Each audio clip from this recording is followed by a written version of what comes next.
Give a man a fish and you feed him for a day. Sign him up for the Box of Bait Club and he'll never be hungry again. The Box of Bait Club is a brand new dream come true for every fisherman. Something new and different in your tackle box every month. Every month, another excuse to get outside and do what you love. Don't let this one get away. The Box of Bait Club is currently accepting a limited number of pre-orders with subscriptions starting at $39.95 per month. Find out more now. Log on to boxofbaitclub.com. I'm just so happy my father had a chance to see his kids before he passed. I just want to say thank you. When her father fell ill, the American Red Cross was able to help get Veronica's brother home from the Navy to speak to his father one last time. It's thanks to your donations that we can connect military families when they need it most. Please donate today at redcross.org. When our water heater broke down last month, it was a nightmare. It took 5 hours for the plumber to show up, and he charged us a couple of $100 just to come out. And then it cost another $1,800 to put in the new water heater. By the time it was all said and done, I felt like I'd been taken. But what else could I do? The smartest thing you can do is get a home warranty from American Residential Warranty. Their home warranties pay to repair or replace all your major appliances when they break, and they will break, and at the worst possible time. Call American Residential Warranty right now for free information on home warranties starting at just pennies a day. Don't wait for your refrigerator to stop running or your ceiling fans to stop turning. Call American Residential Warranty right now. Ask how you can save up to 50% on washer and dryer coverage. Just call 1-800-616-8010. That's 1-800-616-8010. Again, 1-800-616-8010. Call now. Are you tired of commuting to a job that makes someone else rich? Working harder than ever, but getting nowhere? Do you hate spending hundreds of dollars every week on daycare? Having someone else raise your children? With our opportunities, you can start earning money as soon as next week. You get to be the boss, work from home, and live a happier life.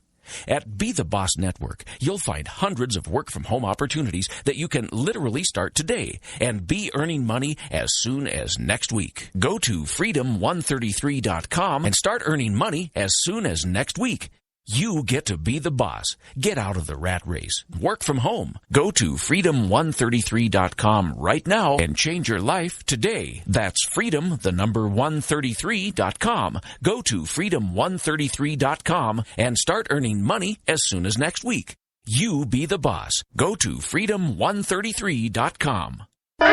Attention business owners. We know that owning a business means getting things done right now. So if your right now list includes a new building, call the Right Now Company. General Steel. We can design a building for your business quickly and save you thousands of dollars. That's right, thousands. You may think General Steel only builds large projects or that you can't afford General Steel quality. Well, check these prices. How about a 40 by 60 foot building for under $22,000? Or even a 50 by 100 for under $35,000? That's right, a 5,000 square foot building for under $35,000. And these buildings all have General Steel quality. Best of all, you can still order a building and have it delivered in time to build this year. How's that for right now? So if your right now list includes a new building, call the Right Now Company, General Steel. 800-393-5756. 800-393-5756. 800-393-5756. That's 800-393-5756. Tired of paying outrageous prices for Viagra? Well, we have great news for you. Now you can finally get Viagra at huge discounts. Healthy Man allows you to save up to $500 on Viagra. Why pay U.S. pharmacy prices of $15 per pill or more when you can get Viagra for less than $3 a pill? Call today and get 40 Viagra pills for only $99. This can cost as much as $600 at your local pharmacy. You can't afford not to call us. If you want Viagra at the lowest prices, never pay $15 a pill pharmacy prices again. Get Viagra for less than $3 a pill. Call 800-595-2614 today and save up to $500 and get 40 pills for just $99. Healthy Man is fast, easy, and affordable. Operators are waiting at 595-2614 to take your call now. Call 800-595-2614. That's 800-595-2614. Again, 800-595-2614. Boy, man, I had a rough night's sleep. Boy, I got a letter from the IRS yesterday and I just couldn't sleep. Man, I'm dying here. Somebody help me. IRS problems affect more than just your finances. If you're ready to take back control of your life and you owe more than $10,000, you need to call the tax doctor. Their expert staff can immediately protect you from the IRS and state collectors and get you the best possible tax settlement guaranteed. The IRS has recently released new programs geared in helping struggling taxpayers, where you may qualify to settle your tax debt and wipe out up to 85% or more of what you currently owe. If you owe $10,000 or more in back taxes, call the tax doctor right now. See if you qualify to pay less. 800-989-1694. 800-989-1694. 800-989-1694. Again, 800-989-1694. Zinc Media. Feel the power of knowledge.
Said was fully expected, but I gotta say the way he delivered his speech last night was a little bit different from the 6 previous State of the Union addresses that Obama had previously given, and it was almost as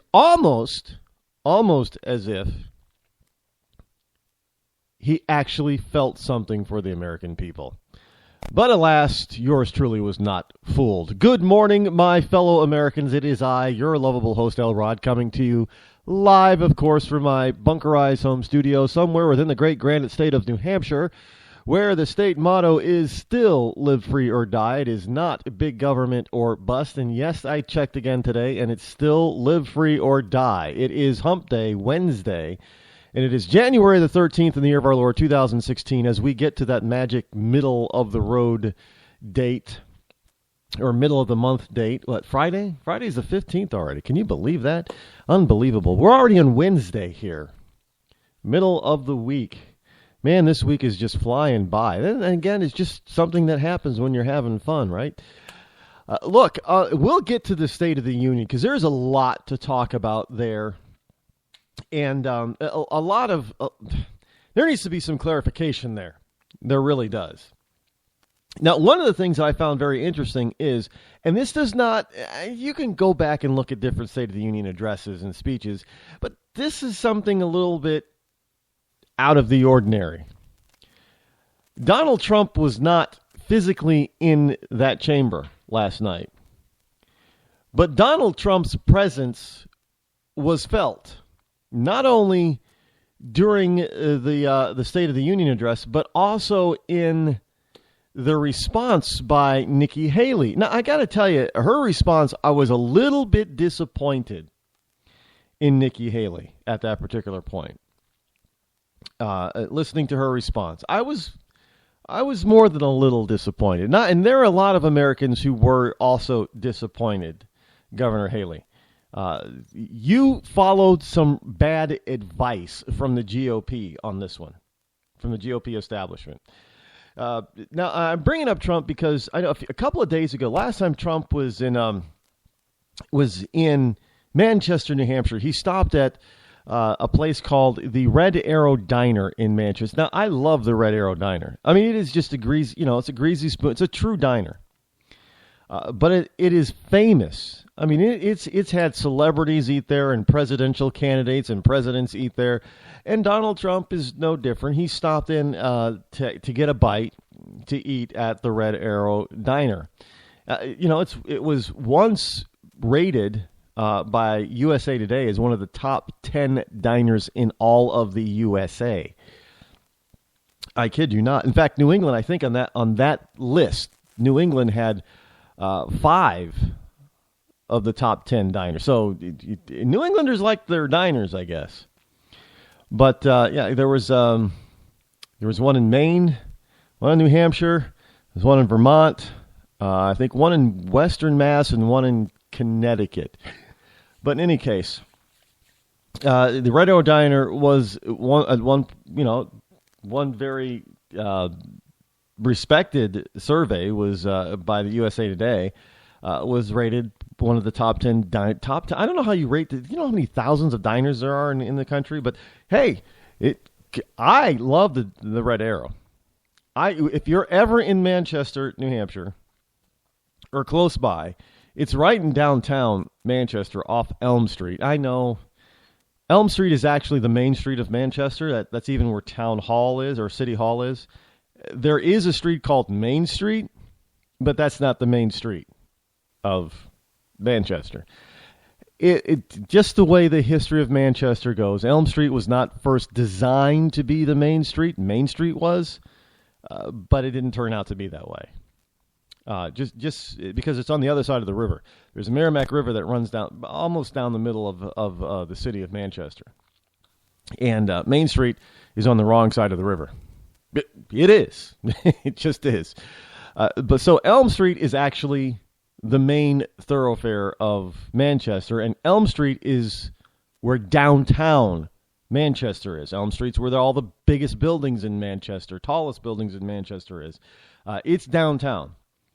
The diner is downtown off of Elm Street. So you need to, if you're ever in Manchester, just ask anybody how to get to Liberty Diner. Literally anybody. Everybody in Manchester will be able to tell you from wherever you are how to get to Liberty Diner. Red Arrow Diner. Because it's good food. Everybody eats there. Good food. I mean, oftentimes, the place is hopping busy. It's open 24/7. And it has been a rare occasion that I have gone into the Red Arrow Diner at what you might consider off times, and it hasn't been busy. I mean, there's always a line. I mean, that place is always packed out 24/7. So they don't, trust me, they don't have a problem filling seats. Which is why so many celebrities and famous people and politicos often go there to eat, because they want to be, not only do they want to eat the good food there, but they want to be seen there. And Donald Trump is no different. So after a campaign stop in Manchester, he decides he's going to get a bite to eat some good New England diner grub. And he stops into the Red Arrow Diner. Now, the reason why I'm bringing this up, because when I first saw the story, I was a little bit embarrassed because I thought the person who was yelling to Donald Trump while he was trying to sit down and eat, I thought this person, she was a New Hampshireite, native New Hampshire. She's not. But finally, the full story comes out. And I'm actually picking this up because this is ABC News. Picked up by Yahoo News and picked up by New Hampshire outlets. A young woman was sitting in the back of the diner, and she yells out, "Enjoy your burger, racist." A young woman shouted this. Now, she identified herself as her name being Jane, but didn't give her last name, but stated that she was visiting from the state of South Carolina. So she's not a native New Hampshireite. Or is it New Hampshirean? I could never figure that out. It's kind of like Massachusetts. Are you a Massachusettan or a Massachusettsite? I don't. Was it Connecticut and Rhode Islander and New Yorker? A Vermonter, a Mainer. But it's not a New Hampshire. That doesn't sound right. But just New Hampshireite? I don't know.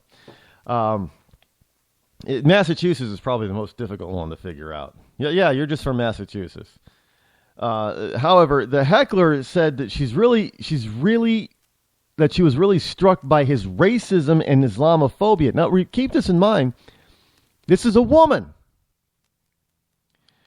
She said that she wanted to make sure people remembered that he is a racist and that he's using it to rally voters, and that she loves Muslims. Now, this is a woman. Why do I keep saying she's a woman? Do people really understand how Muslims do not love? I'm convinced that Muslim men hate women. Look how they treat. Nobody who loves women would treat them the way that religion and that political dynamic allows women to be treated. You just don't. You can't. I mean, and it is beyond me how an American woman could stand up there and call Donald Trump a racist simply because he simply said, look, does this stupid idiot of a woman understand and know that Donald Trump is not proposing something that is not heard of or has not been done before in this country by Democrats? That's the surprising part. Donald Trump is saying, well, hey, let's cut off immigrants from certain countries, Muslims, until we can figure out how to handle them better to make sure that we're not allowing in terrorists. And for that, he's been called a racist. But you've got Jimmy Carter, who's done the same thing. He deported Iranians during the Iranian hostage crisis. Not only did he stop, immigration from Iran and certain other countries that were sympathetic to Iran, but he deported Iranians. You had FDR, and I know that, we have people today say, well, FDR was kind of wrong about that. But FDR not only stopped immigration from Asia during World War II, he interned those people who were of Asian descent, who were natural-born American citizens. He rounded them all up. But you don't hear the left today slamming FDR for that. But Donald Trump makes a common sense, logical plea to let's put a temporary halt on this until we can figure out who they are and how to deal with them better. Look, I think I was watching this State of the Union address on ABC, and ABC was touting how many arrests that the FBI recently. It was like something like 90 arrests on terrorism recently. 90? Are you kidding? And you guys are out there saying that Donald Trump is a racist, and we're out there. The FBI has arrested 90 people in ongoing terrorism investigations. Now, do you think all 90 of those people are white Christian male? No, they're not. And yet this little tramp from South Carolina, I don't know if she's a tramp. I don't know who the hell she is or where she's from. I don't, she could be a very nice girl. I don't know. But her view, she's got a very skewed and ignorant view of immigration. She's got a very ignorant and skewed view on American history, American political history, American immigration history. And it, was it, somebody asked me recently what the issue was in this. Well, actually, it was on I do believe yesterday afternoon on the Right Group, what the big issue was with the American people. how could we turn things around? And I said the big thing, the biggest problem that we had in this country was lack of education. I mean, lack of real education. We got a bunch of kids trying to go to college or going to college, and they're spending all this money going to college, and they're not really learning anything. They're getting these fake degrees. They're getting these stupid degrees. They're getting these useless degrees, which is why they cannot find a job after they get out of college, because business owners, business CEOs, hiring managers, they all understand what the degrees really are, and they're looking at, you have this degree. We know what the curriculum is. You're still an idiot. You know nothing. You're useless to us. Look, I'm telling you, if you're about to go into college, if you're going to go to college, if you're a freshman or a sophomore, you still have time to change. If you're a senior, junior, or senior in high school, keep this in mind. You need to stick to taking only real courses. You need to stay away from those stupid courses like, gender studies and women's studies and queer studies and, historical European underwater watercolor art. Get rid of that stuff. Do not put that on. Get it off your list. Get it off your schedule. Take real classes that have some real depth and meaning. I know that some of these other classes are probably easy A's for you. They're easy 3.8, 3.9, 4.0 classes. Fine. But let me tell you something. That easy class, and if you have enough of them, is going to harm you in the future when you go out there to get a job, because your employer is going to start asking, your future employer is going to start asking, okay, what do you know about this? And you're not going to know because you didn't take the class. Well, what classes did you take? Well, I took this, this, and this. What class are you most proud of? And somebody's going to say, well, the American female lesbian gender studies or what have you. And the employer is going to sit there, he's going to laugh at himself a little bit, probably even puke in his mouth a little bit, and say, thank you, we'll be in touch, and you'll never get the call back. Because you're absolutely useless to him. You got to understand this. Look, I've hired people. I've fired people. I know the deal when it comes to look. I've written resumes for other people. I understand what an employer is looking for. And I'm telling you that the employers today, one of the reasons why we have this issue with H-1B1 is not just because the labor is cheaper. I know we like to say that, and that is a big issue because I know, like in Disney was, ordering some of their people to train their own replacements, and that has happened. The biggest issue is that in certain areas in this country, we do not have the educated people to fill those positions. We don't have enough of them. Because we don't have a real educational system in this country anymore. That is our country's biggest problem. It is education. And I related that when I was watching binge watching the documentary, Making a Murderer. Yes, I watched it. And yes, I have an opinion about the whole thing. And it's a surprising opinion, by the way. But I'm not going to tell you what it is because I'm going to give people a chance to watch it. I'll wait a week or two. Because this is getting some blowback from all over the place now. People are talking about this left and right, and people are. It's a 10-hour, it's 10 episodes, an hour an episode, so it's 10 hours. So I got to give people a chance to see it without, blowing the ending, because it's important. But one of the things that I noticed while watching this documentary, and it's not just them in Wisconsin, but the people are just too ignorant to know how to properly fight back. And I mean they're ignorant because their education system is so lacking. And this is not just the case for Wisconsin. This is all over this country. People, your regular everyday people are too damn ignorant to really be able to put up an intelligent fight against the establishment. And that's done on purpose, folks.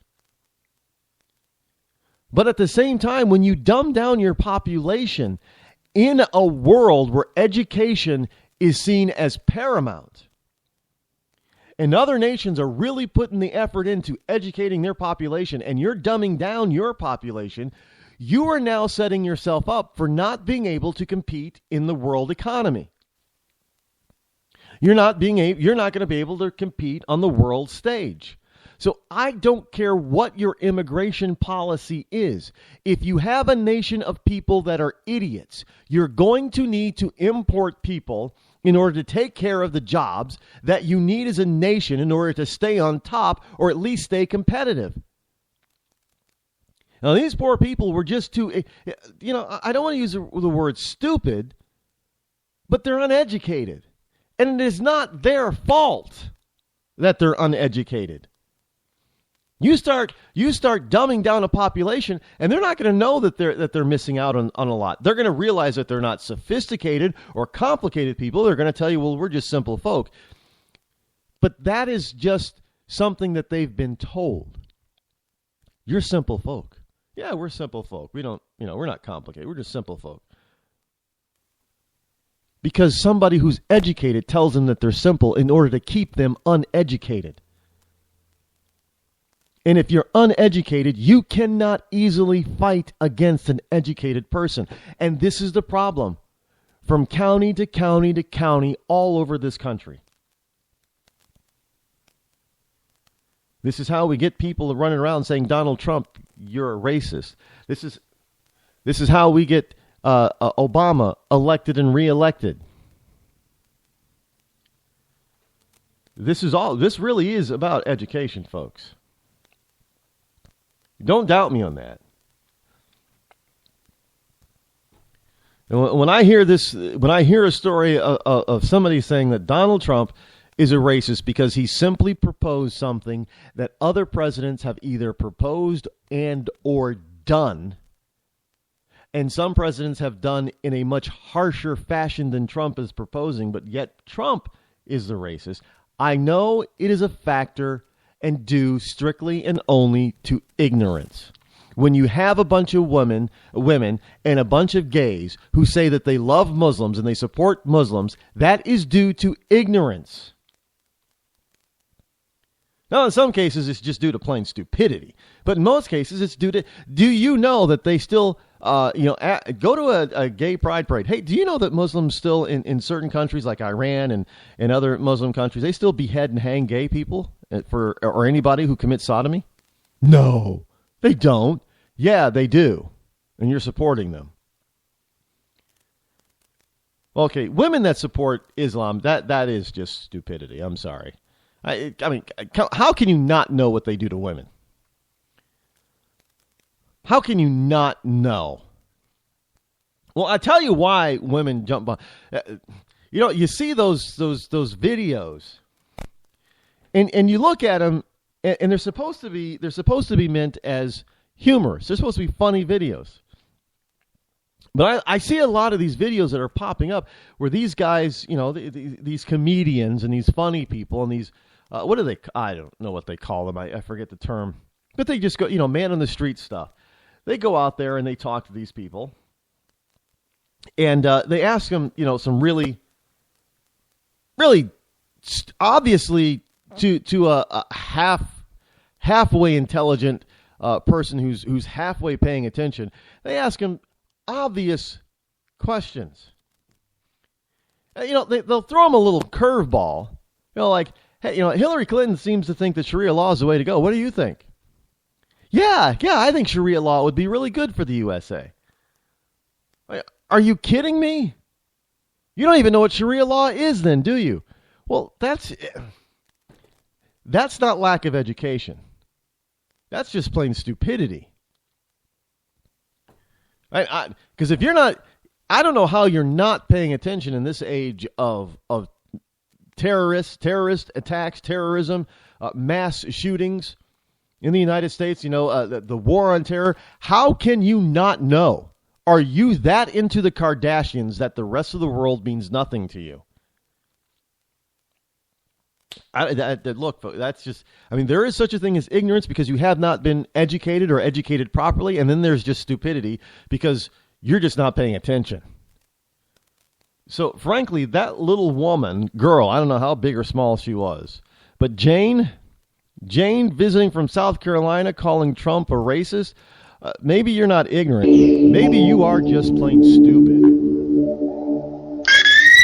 When our water heater broke down last month, it was a nightmare. It took 5 hours for the plumber to show up, and he charged us a couple of $100 just to come out. Then it cost another $1,800 to put in the new water heater. By the time it was all said and done, I felt like I'd been taken. But what else could I do? The smartest thing you can do is get a home warranty from American Residential Warranty. Their home warranties pay to repair or replace all your major appliances when they break, and they will break, and at the worst possible time. Call American Residential Warranty right now for free information on home warranties starting at just pennies a day. Don't wait for your refrigerator to stop running or your ceiling fans to stop turning. Call American Residential Warranty right now. Ask how you can save up to 50% on washer and dryer coverage. Just call 1-800-616-8010. That's 1-800-616-8010. Again, 1-800-616-8010. Call now. Did you ever look at the stains in your coffee cup and then realize that's exactly what happens to your teeth? Power Swabs is the 5-minute solution to get your teeth white without visiting the dentist. This is Ben Gordon with Power Swabs, and if your teeth are stained from coffee, tea, or smoking, all it takes is 5 minutes with Power Swabs. In 5 minutes, you'll see an average of 2 shades whiter teeth, and in 7 days, 6 shades. It's clinically proven to whiten natural teeth as well as caps and veneers. The secret is a tooth detergent that was developed by Dr. Martin Ginniger that lifts stains off of your teeth. Best of all, there's no messy strips or trays that you have to leave in your mouth for an hour. Just swab your teeth for 5 minutes and you're done. To try Power Swabs risk-free, call 1-800-291-5140. That's 1-800-291-5140. I guarantee your bright white smile will have your friends talking about how great you look. Try it risk-free today. 1-800-291-5140. That's 1-800-291-5140.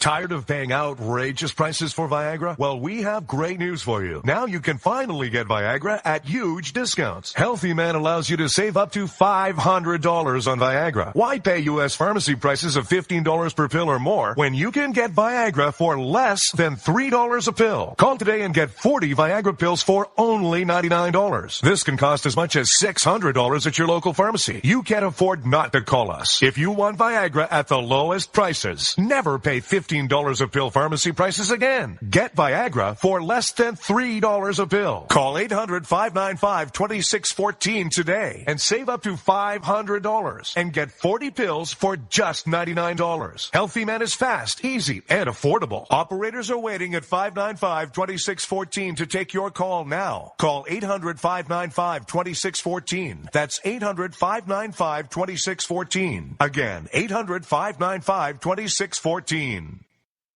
Start training for a new career in as little as 18 days. National EMS Institute's innovative boot camp program will train you for a new career. Learn to respond to emergency situations and become a certified EMT in just 18 days. National EMS Institute guarantees 100% job placement. Visit www.nationaleMSinstitute.com today to learn more about our 18-day boot camp. Or call us at 1-800-497-6732. NationalEMSInstitute.com.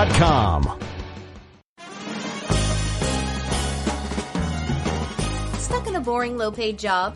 By 2017, there will be a shortage of 2 million cybersecurity jobs worldwide. If you have a technical background but don't have a computer certification, you are being drastically underpaid. In months, you could be qualified for a new job in information technology, making real money with real job security. A new career is just a few clicks away at thecodeoflearning.com.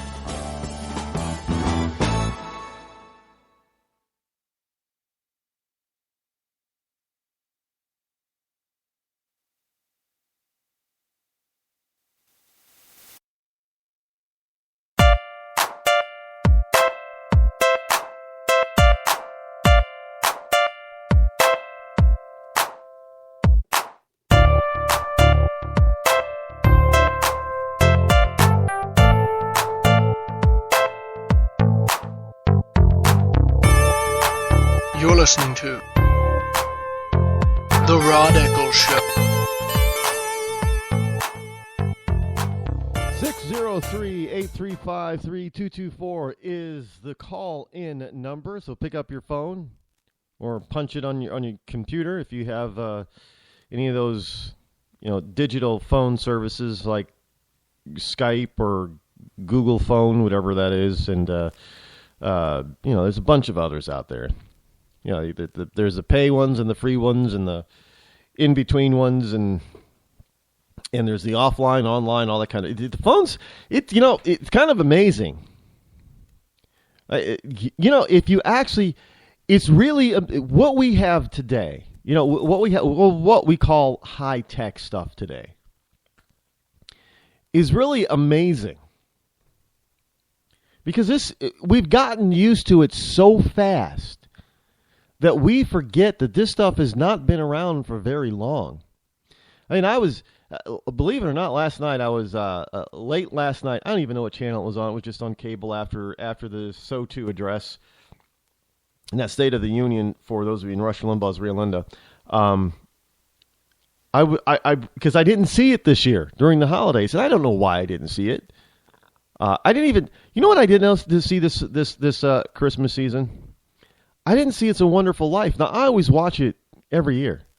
Now, I saw Scrooge. I saw two different versions of Scrooge. Because I love, Scrooge is one of my favorite Christmas stories. Love it. Watch it every year. There's a 30s version and I think a 50s version, and I get to see both of them.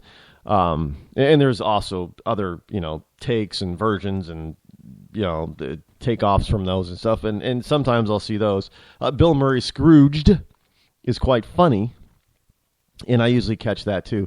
But so I saw my Scrooge movies, but I didn't see It's a Wonderful Life. Now, I don't even know if it was, and I know, I shot my eye out. Christmas Story, saw that. Actually, I didn't see the whole thing, but they did have, was it on 24/7, I think? Yeah, it was. So we caught it here and there, bits and pieces, but we still got, I still saw the point. Yeah, my mom said I'd shoot my eye out, and I did shoot my eye out. I love that scene. So we saw that. But I did not see It's a Wonderful Life. I don't even remember if it was even playing. I'm sure it was. I just didn't see it anywhere. But the other movie that I failed to see this holiday season, this Christmas season, and I saw it last night, was the original Home Alone movie. Now you have to remember the Home Alone movie, the original was 89, 90, 91, somewhere around there. Now, in reality, it's it's like 25 years ago that movie came out. 25 years already. So what is that, putting Macaulay Culkin in his early 30s now? So, because he was like 7 or 8 or 10 or something when he did that movie. So that would put him in his 25 years ago would mean that would put him in his early 30s right now. And just a note for all you people out there, Macaulay Culkin, growing up as a kid and into a teenager, he was an adorable, absolutely beautiful looking young man. Growing up to be a beautiful young man. And he racked himself in his body with drugs, and now he looks like hell. The kid, he's in his early 30s, and he probably looks like he's 50-something. Look, don't deal, or don't even attempt to deal with illicit drugs. I'm telling you, it is only going to do you harm. And I don't know how many celebrities dying early is it going to take to convince you that you cannot handle illegal drugs. Just don't do it. And there's my public service announcement for the week. Stay away from illegal drugs. I know some people are saying, well, that doesn't include pot. I'm not even going to get into the pot argument because, no, I don't believe pot should be criminalized. I don't. I mean, I understand the history behind cannabis and how it became illegal in the first place. Thank you, Rudolph Hearst. But I'm not even going to touch that today. We'll get into that some other time. But I saw Home Alone, the original. Again, let's just say it's 89, 90. Let's just say 90. Well, 25 years, well, yeah, that put in 90. Well, 25 years last year would put it at 90. So, yeah, again, 90, 91, if they're saying 20, because this is the 25th anniversary, and I don't know if it was 20, I think it was the 25th anniversary in last year in December. So that would put the story or the movie at 1990. 91 at the latest, but 1990. By the way, the Home Alone house, it sold back in 2012 for nearly $1.6 million. And according to the real estate articles about it at the time, that was fair market value, no movie or Hollywood bump in the price. Because the next door neighbor's house, the old man's house with the shovel and the salt, that was actually on the market for over $3 million, and it sold for just under $2 million. So that's it. Now, I didn't realize that the next door neighbor's house was bigger. Because we're talking the Home Alone house was over 4,200 square feet, 5 bedrooms, 3.5 baths. Yes, I read the whole thing about the house. Saw interior pictures and everything. And they've remodeled it since. That kitchen is totally remodeled. And if you look at the movie, you can tell it's an 80s kitchen. I mean, it's an 80s kitchen in the movies. The new kitchen is this modern, sleek, white cabinet stainless steel appliance thing that is just absolutely unbelievable.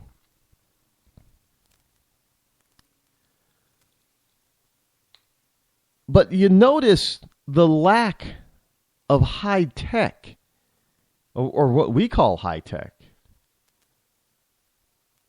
in 1990. Now, when was the follow-up made? Was that 92, 93? Remember the recording device that he had? Home Alone Lost in New York.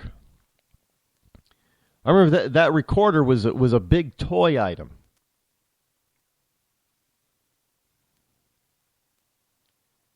That was high tech back then. So you have to understand this. We haven't had what we call today high tech for very long. Most of the stuff that we're using that is very common today was not around, was not available, was probably still on the planning boards or in somebody's shop trying to be developed and far from a prototype and public consumption 10 or 15 years. The beginning of this century, people were still relying more on pagers than cell phones. There was no such thing as a smartphone back at the turn of the century. There weren't iPads. We were looking at Star Trek, The Next Generation from the late 80s and early 90s, and looking at Picard's, basically what turned out to be an iPad or a tablet. And we're thinking that would be so cool someday if we could have that type of a thing.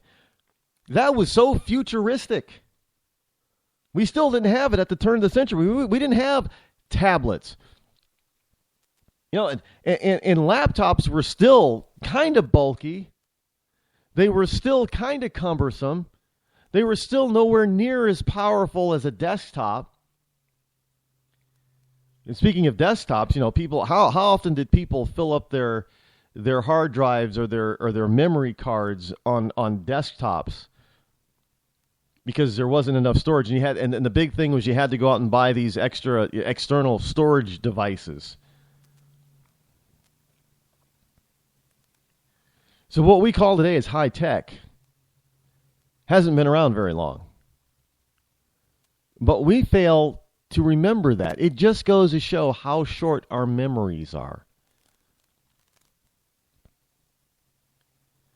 Now, Obama last night said Americans have long memories. No, we don't. He said, yeah, America, you know, we got long memories. We remember who attacks us. No, evidently, we don't. Because we got people out here, we got Americans who are out there defending Muslims, even Muslims who threaten the well-being of the West and the United States. And we want to call somebody who wants to protect the American people a racist. Don't tell me that's a long memory. That's a short memory. Because 9/11, 2001 was 15 years ago. 15. There are kids today in high school that were not alive during that attack. They weren't born yet. And if we don't teach them the history, they're not going to know what happened on September 11th, 2001. You're going to get these wonderful little young females and males who are going to call a presidential candidate who wants to protect the people of the United States a racist simply because they want to put a halt, not a permanent halt, but a temporary halt to the immigration of Muslims from areas that are known to contain terrorists that have attacked this country. That's, Mr. President, is not a long memory. That's a very short, ignorant memory. And you people on the left have seen to it that Americans have short memories. Now, if you think that this whole notion with Hollywood just pumping out, entertainment piece after entertainment, that's not by accident, folks. And I'm not going to say, Rod believes in this giant conspiracy. No, I'm not saying it's a conspiracy. But understand that the American people are being purposefully distracted. Do you understand what I'm saying? We're being purposefully distracted. Now, this happens every single time just about over the past, 70 years or so. It happens whenever a certain group of people, liberals, Democrats, notice that they're losing grip on power. They want to distract you from the fact that they're not in power. And they have been so effective this time that Americans have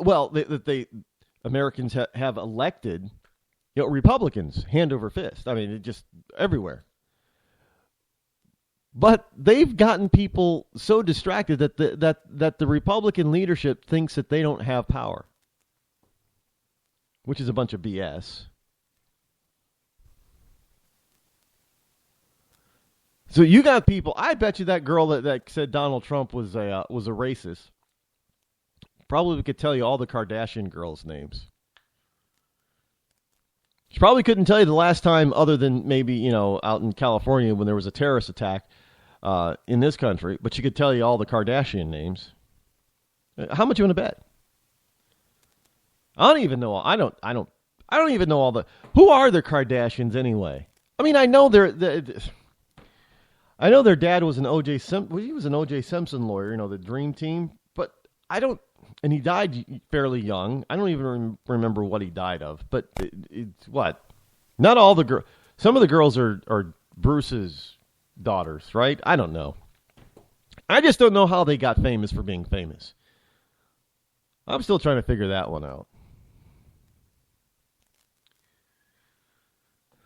I don't. Frankly. Yes. I don't know what, if young men actually think that Kim Kardashian is the sign and is the epitome of beauty, it's not. I'm sorry, I said it when I meant to say, well, I'm going to be nice. Kim Kardashian is not what I would put down in a beauty book as being beautiful. She's not. And I know some people say, well, what do you want? You just like those skinny, mini, twiggy type of girl. No, look, Marilyn Monroe was a beautiful woman. Kim Kardashian is not. Yeah, I don't, and maybe it's just because of her personality that I find her so unattractive. That's probably, I suppose, well, without all that makeup on, I see most guys don't like all that, girls Here's a little bit of a tip for you. Most guys, especially the kind of guy that you say that you want, most guys do not like women who cake on the makeup. They want one of two things. We like a little bit to highlight your features. Little makeup, or it looks like you're wearing very little makeup. Because we want to see the real you. We don't want to see this. We don't want to see one thing in the light, and then in the morning when you wake up, there's something totally we don't even know who you are because you normally wear so much makeup that covers everything. We don't see your real face. We don't like that. Guys don't like it. And I don't know where girls get this notion that they're supposed to put on, just cake this crap on all the time. Most guys will tell you, no, they don't like a lot of makeup. And I find it interesting because, women are kind of the opposite. Evidently, what has happened over the past 10 years, I don't know why, but over the past 10 years, it seems like women prefer men with facial hair. Where before, this started about 10 years ago, but before then, women preferred clean-shaven men. But now, all of a sudden, I guess girls prefer guys with a little bit of facial hair. They got like guys with beards and the stubble and everything. I don't know. And I can't explain why we're attracted to as human beings, why we're attracted to what we're attracted to. It could be trends, but it has always been the case that men have preferred women with little makeup. Just saying. Just a little bit of dating tips for all you single ladies out there. You want to attract the guys more, and all your friends, your single girlfriends are out there. They're caking on the makeup. Why don't you cut back on the makeup and see if you don't get a little bit more attention than they do? I bet you will. Even if you're not the best looking one of the bunch, I bet you will get more attention. Just saying. Because, I notice ladies that have that appear to have a little makeup on. And I do notice those who it definitely appears like they cake it on, and all I can think of is Tammy Faye Baker. And if you don't know who that is, just Google her. Please. But that's, I know some people are saying, what does that have to do with the SOTU, Rod? Look, this is for those of you who are new, and I know that there are a bunch of new people listening right now, understand what this program is about. Politics, yes. It's about current events as well, and it's also about pop culture. And all three of those things, people, are intertwined. And if you think that they're not, you better think again. You better take a look around you and see how all three of those things are intertwined, and they run around in the same circle. If you go out there, how else do you start calling the president a rock star? I mean, you get celebrities in Hollywood that hangs out with a bunch of usually Democrats out in Washington, D.C. And Washington, D.C., a lot of times they'll go out to Hollywood and hang out with, they hang out with each other. Understand, politics and pop culture is intertwined. They're not separate. Because a lot of times what you'll see when you've got some sort of... remember The West Wing? I know some of you probably never watched it. The West Wing was a TV show about a president. A liberal president. And it was during the time when George W. Bush was president. George W. Bush was not a liberal. So you cannot possibly tell me that Washington politics is not intertwined with entertainment, because it always has been throughout the history of mankind. Go back and look at Shakespeare. That was about politics of the day. But he had to be careful to sort of make his political statements not to appear like they were about the politics of his home country of England.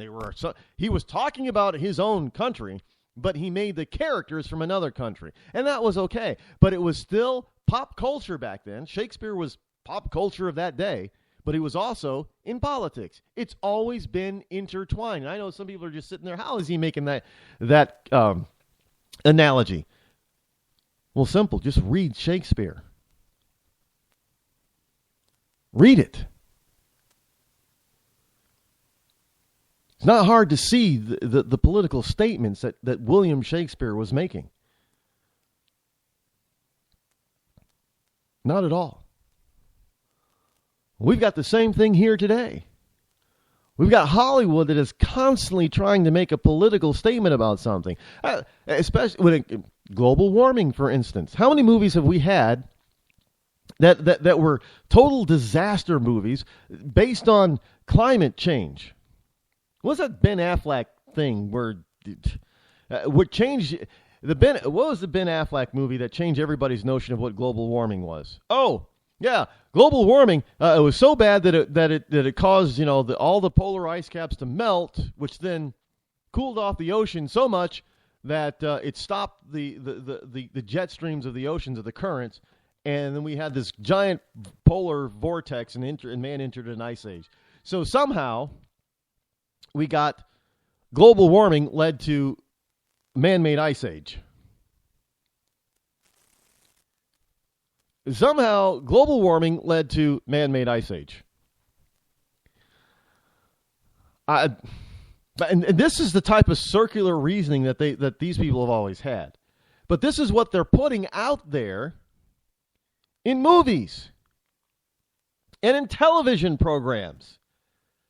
They're espousing the liberal left ideology and throwing it out there in entertainment, and people are absorbing this entertainment, and then they're starting to think, well, now that they're enlightened and they know everything there is to know about the political side of these topics because they saw it in the movie. Do not tell me that Hollywood, that entertainment, that pop culture is not intertwined with politics and current events. I mean, you used to have this movie of the week that was based on some current event, usually a murder or a mass murder or something, and how they dramatize it. Look what we got, the movie Concussion with Will Smith.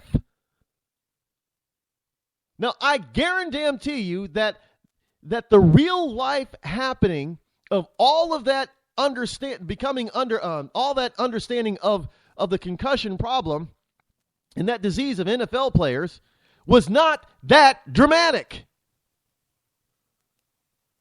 But now it is a drama, and it is a major motion picture with an A-list star, and people are going to believe that that's exactly how it happened. And that the movie, no matter how off or wrong it might be, or how much, artistic license they have taken, but they are going to believe that it is like a documentary. And they are going to look to their politicians and their civic leaders and say, well, I saw the movie, and that's terrible. Why aren't you doing anything about it? But the movie could be all wrong. It could be full of dramatic license. But people are going to take it as reality. So do not tell me that we do not have a conflux between politics, current events, and pop culture / whatever, entertainment. It's all there together. That's what this program is about. And for those of you who think, and I don't know how you can possibly think that it's not, that I somehow got it wrong. Well, I don't know. You better think again. Because I sure don't have it wrong.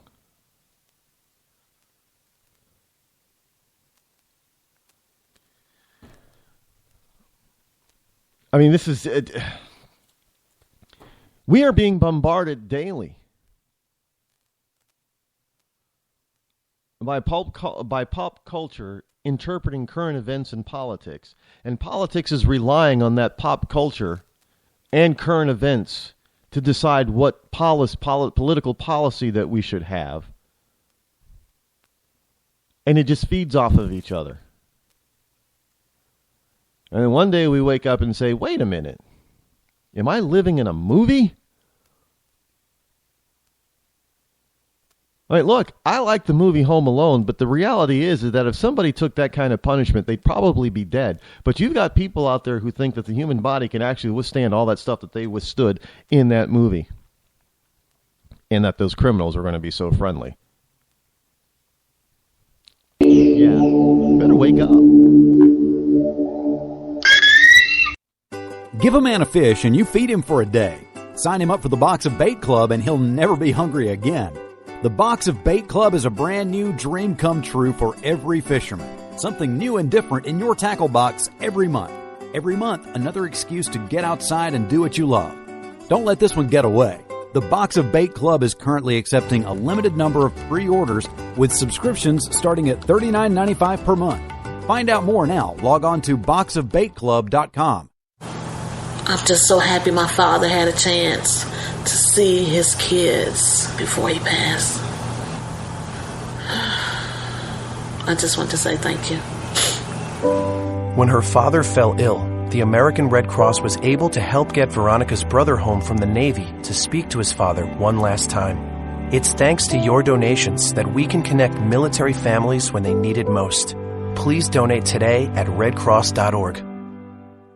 When our water heater broke down last month, it was a nightmare. It took 5 hours for the plumber to show up, and he charged us a couple of $100 just to come out. And then it cost another $1,800 to put in the new water heater. By the time it was all said and done, I felt like I'd been taken. But what else could I do? The smartest thing you can do is get a home warranty from American Residential Warranty. Their home warranties pay to repair or replace all your major appliances when they break, and they will break, and at the worst possible time. Call American Residential Warranty right now for free information on home warranties starting at just pennies a day. Don't wait for your refrigerator to stop running or your ceiling fans to stop turning. Call American Residential Warranty right now. Ask how you can save up to 50% on washer and dryer coverage. Just call 1-800-616-8010. That's 1-800-616-8010. Again, 1-800-616-8010. Call now. Are you tired of commuting to a job that makes someone else rich?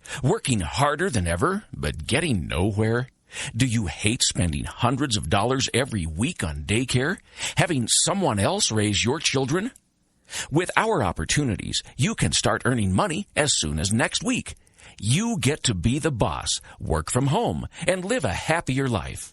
At Be the Boss Network, you'll find hundreds of work-from-home opportunities that you can literally start today and be earning money as soon as next week. Go to freedom133.com and start earning money as soon as next week. You get to be the boss. Get out of the rat race. Work from home. Go to freedom133.com right now and change your life today. That's freedom133.com. Go to freedom133.com and start earning money as soon as next week. You be the boss. Go to freedom133.com. Attention business owners. We know that owning a business means getting things done right now. So if your right now list includes a new building, call the Right Now Company. General Steel. We can design a building for your business quickly and save you thousands of dollars. That's right, thousands. You may think General Steel only builds large projects or that you can't afford General Steel quality. Well, check these prices. How about a 40 by 60 foot building for under $22,000? Or even a 50 by 100 for under $35,000? That's right, a 5,000 square foot building for under $35,000. And these buildings all have General Steel quality. Best of all, you can still order a building and have it delivered in time to build this year. How's that for right now? So if your right now list includes a new building, call the Right Now Company. General Steel. 800-393-5756.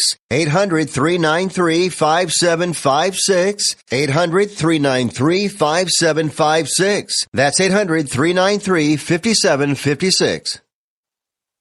Tired of paying outrageous prices for Viagra? Well, we have great news for you. Now you can finally get Viagra at huge discounts. Healthy Man allows you to save up to $500 on Viagra. Why pay U.S. pharmacy prices of $15 per pill or more when you can get Viagra for less than $3 a pill? Call today and get 40 Viagra pills for only $99. This can cost as much as $600 at your local pharmacy. You can't afford not to call us. If you want Viagra at the lowest prices, never pay $15 $15 a pill pharmacy prices again. Get Viagra for less than $3 a pill. Call 800-595-2614 today and save up to $500 and get 40 pills for just $99. Healthy Man is fast, easy, and affordable. Operators are waiting at 595-2614 to take your call now. Call 800-595-2614. That's 800-595-2614. Again, 800-595-2614. Boy, man, I had a rough night's sleep. Boy, I got a letter from the IRS yesterday and I just couldn't sleep. Man, I'm dying here. Somebody help me. IRS problems affect more than just your finances. If you're ready to take back control of your life and you owe more than $10,000, you need to call the tax doctor. Their expert staff can immediately protect you from the IRS and state collectors and get you the best possible tax settlement guaranteed. The IRS has recently released new programs geared in helping struggling taxpayers, where you may qualify to settle your tax debt and wipe out up to 85% or more of what you currently owe. If you owe $10,000 or more in back taxes, call the tax doctor right now. See if you qualify to pay less. 800-989-1694. 800-989-1694. 800-989-1694. Again, 800-989-1694. You want to know what time it is? It's time to bring the rain. Zinc Media. Feel the power of knowledge.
Home studio is the fact that I know it's 10 o'clock in the morning right here on the right coast of the United States, and when I say right coast, I don't mean that we're correct, because let's face it, New England has quickly sunken into the quagmire of liberalism, and New Hampshire is the last remaining. It's the island of logical conservatism in a sea of liberal idiocy in the Northeast here.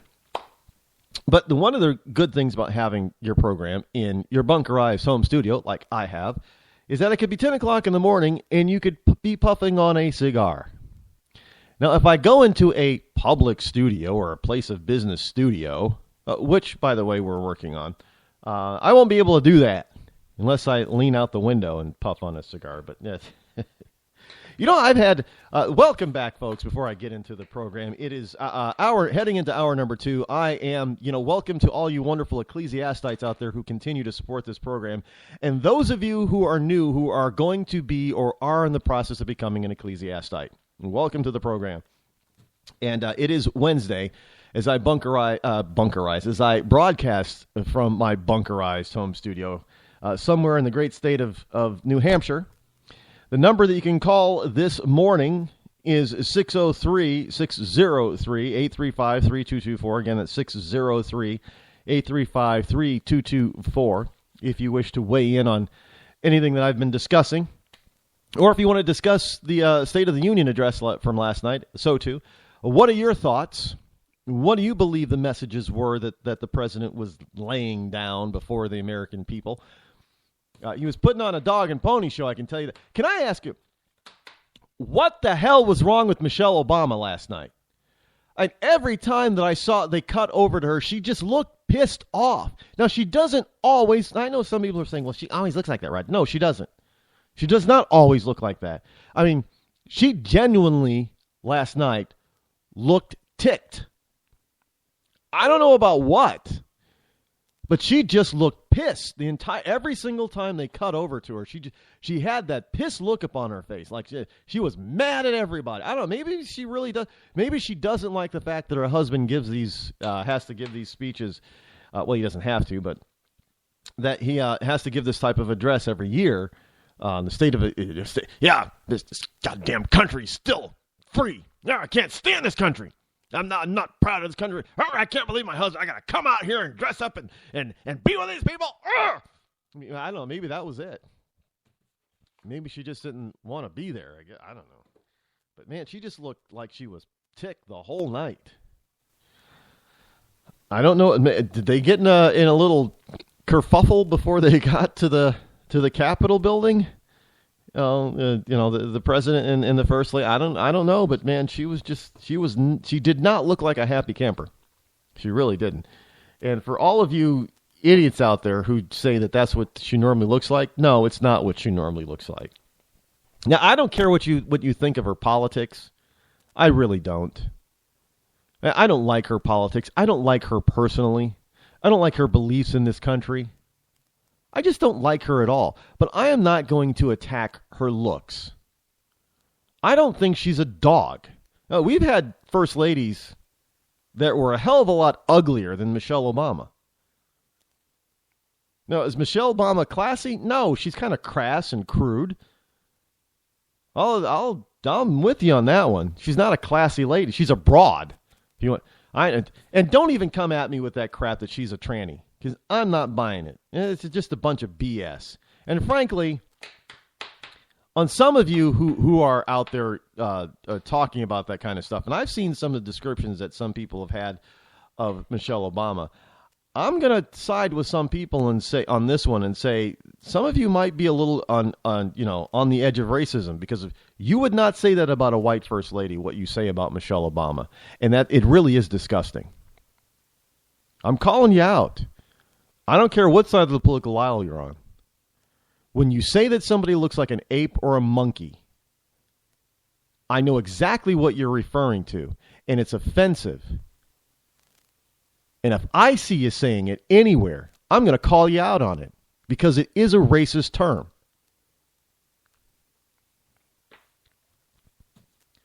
And this whole notion about, I don't know how many memes I've seen that piss me off that refer to Michelle Obama as a Wookiee. First of all, she's not hairy. Now, I find it, well, look at the size of her, Rod. Like, yeah, none of you said those things about Janet Reno, who's just as big and manly as Michelle Obama. Look, you want to know the truth. Janet Reno, I know she wasn't the first lady, but for crying out loud, she was the DOJ head. Attorney General. Janet Reno not only was uglier than Michelle Obama, I think she's a little bit taller and definitely manlier looking, and none of you said those things about Janet Reno that you're saying about Michelle Obama. I'm calling you out.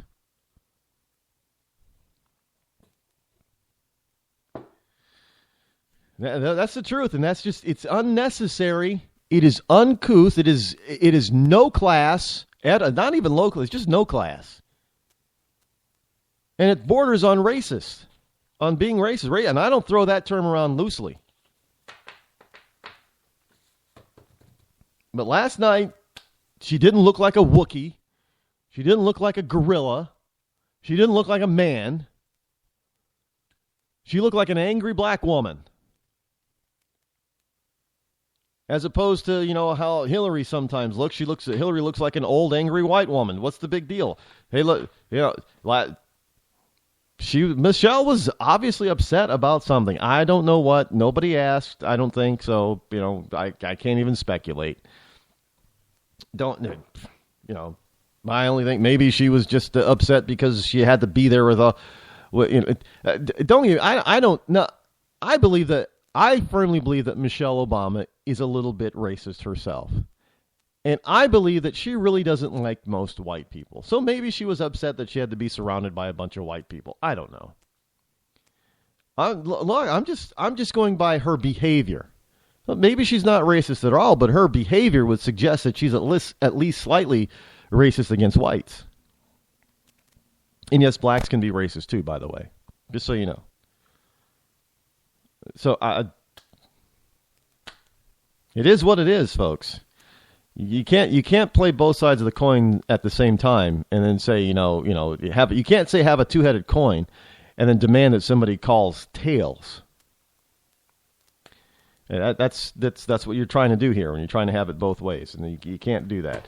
But speaking of Michelle Obama, because her husband is out there trying to take away Americans' Second Amendment rights, he's trying to find ways to strip Americans of guns, and it's amazing how many Americans are falling for this. Yeah, I got into an argument with my sister about guns, and it comes down to the reading of the Second Amendment. Now, the first of all, when it comes to the Constitution, we have to be careful because people do this. Because you have politicians, and we've let politicians actually use the Constitution to limit our freedom. Now, let me give you an example, a quick example. Driving an automobile in this country is viewed as a privilege. And it's viewed as a privilege because the Constitution does not give you the right to have a vehicle. Now, see, that's the problem.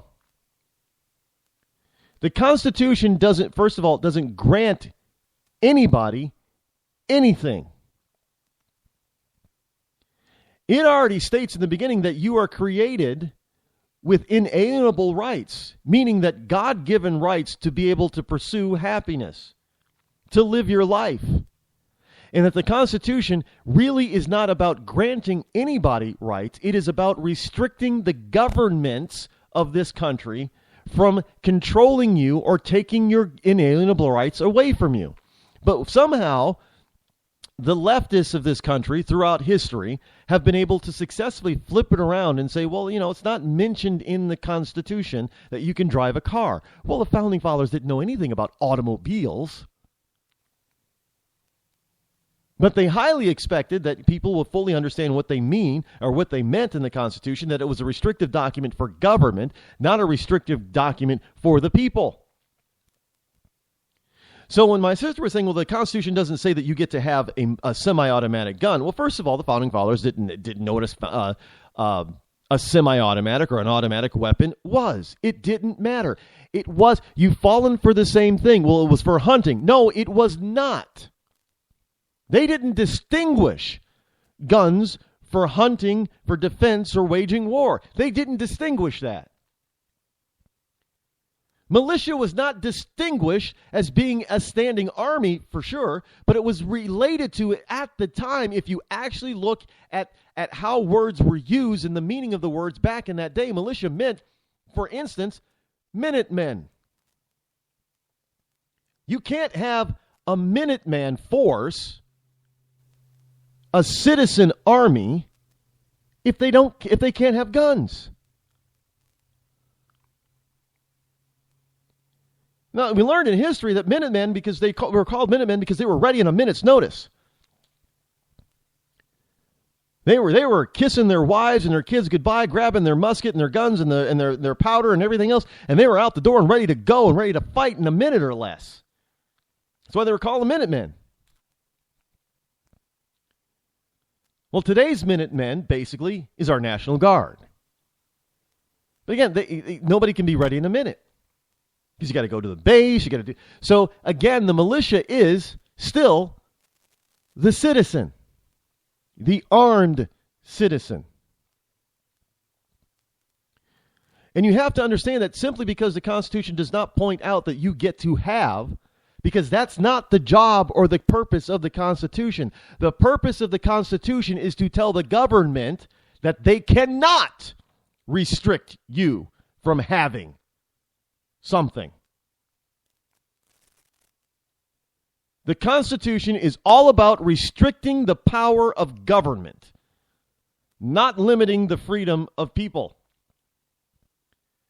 So this whole notion, if you actually had a Supreme Court and state Supreme Court justices, if you had U.S. Supreme Court justices and state Supreme Court justices that were originalists and actually understood the intent of the founders of this country and what the Constitution really means, we would not have probably 3/4 of the laws that we currently have.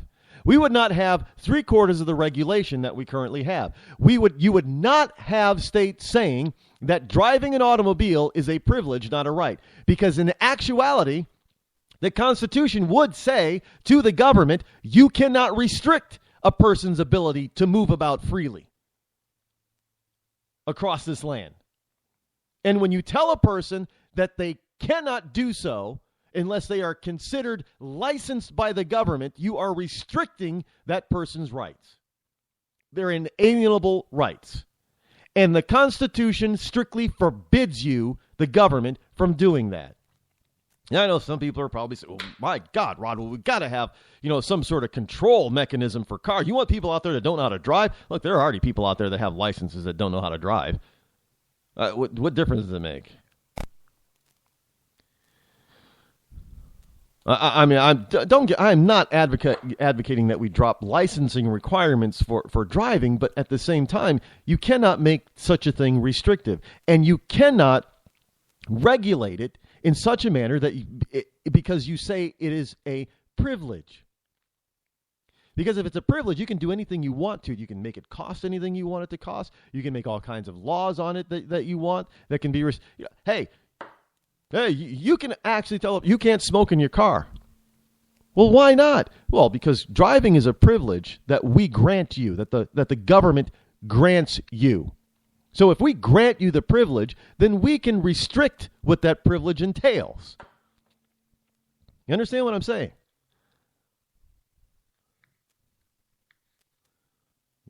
And this is exactly where we have gotten, because people are interpreting the Constitution to say something or mean something that it was never intended.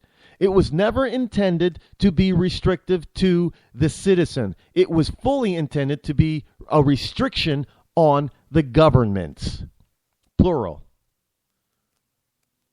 meaning all government, meaning your local, your state, and your federal government.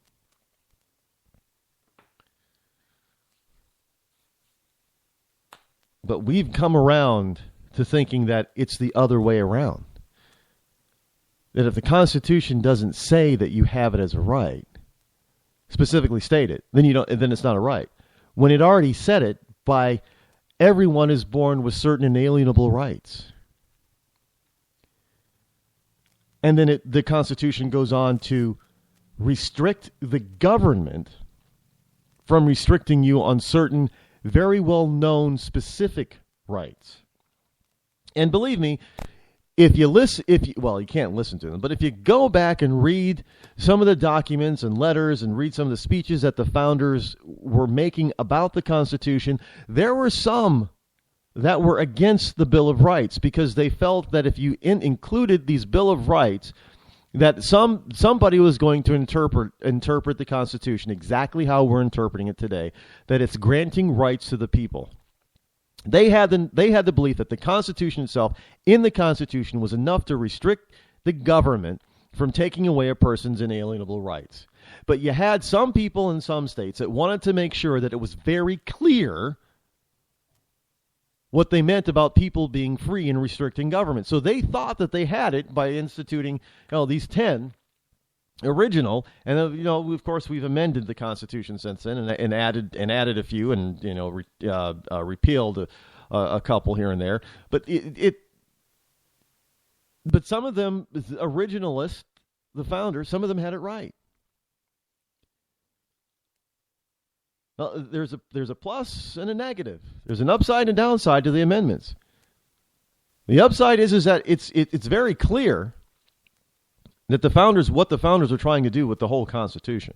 It's very clear. It's restrictive of the government, not the people. The downside is now people are reading into it, just like they said that they would, that, oh, well, what's that right, that right isn't in there, and that right isn't mentioned, and this right isn't mentioned. So evidently, it's not a right under the Constitution, it's a privilege.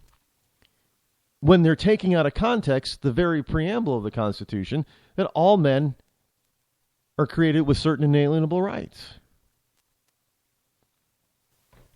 Plain and simple. And this is the same thing with the gun matter.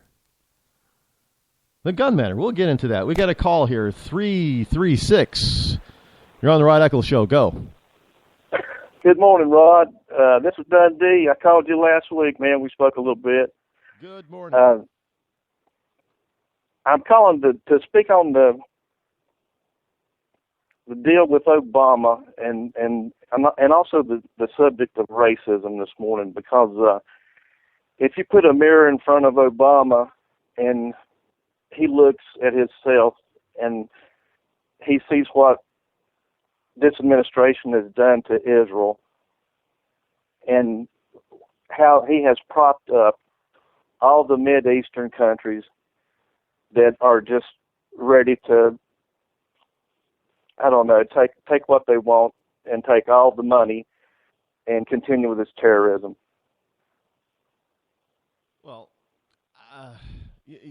we have to understand that this president has not been a friend to Israel by any stretch of the imagination. He's not. I know that he's, he talks about standing behind Israel or standing with Israel, but his actions speak to the total opposite. I get it. Well, and if you look in Netanyahu, he won his election, with a landslide. And I think as far as Obama Trump meddling in that election illegally too. That's right. And when you put Trump up against this administration and you put Trump up against Hillary, there's no comparison. I've watched. I'm a little upset this morning. I'm sorry. I've watched our folks in Benghazi die. I've watched while our prisoners in Iran have been ignored. Our guy that was prisoner down in Mexico, ignored. No response from this administration. So now, the talking points of Hillary and everybody else is racism.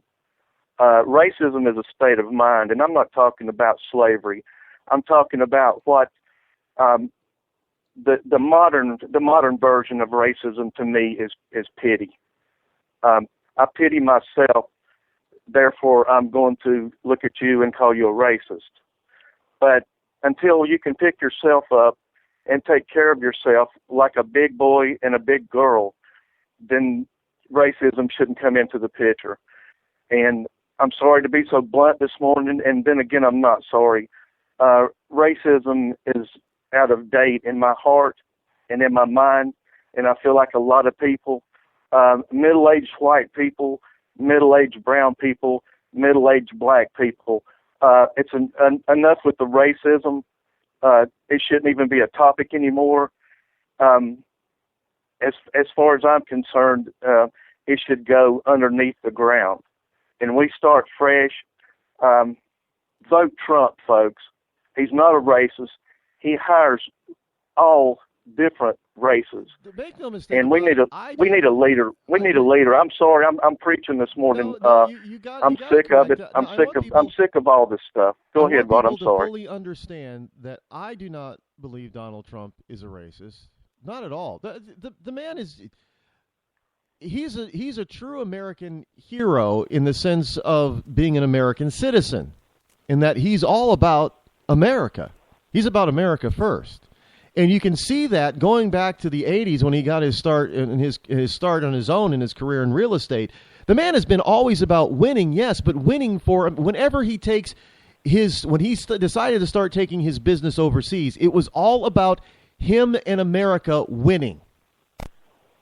It was all about bringing up Americans first. And yes, he's hired, immigrants. And yes, some of his projects have probably, like most other businesses, unknowingly hired illegal immigrants.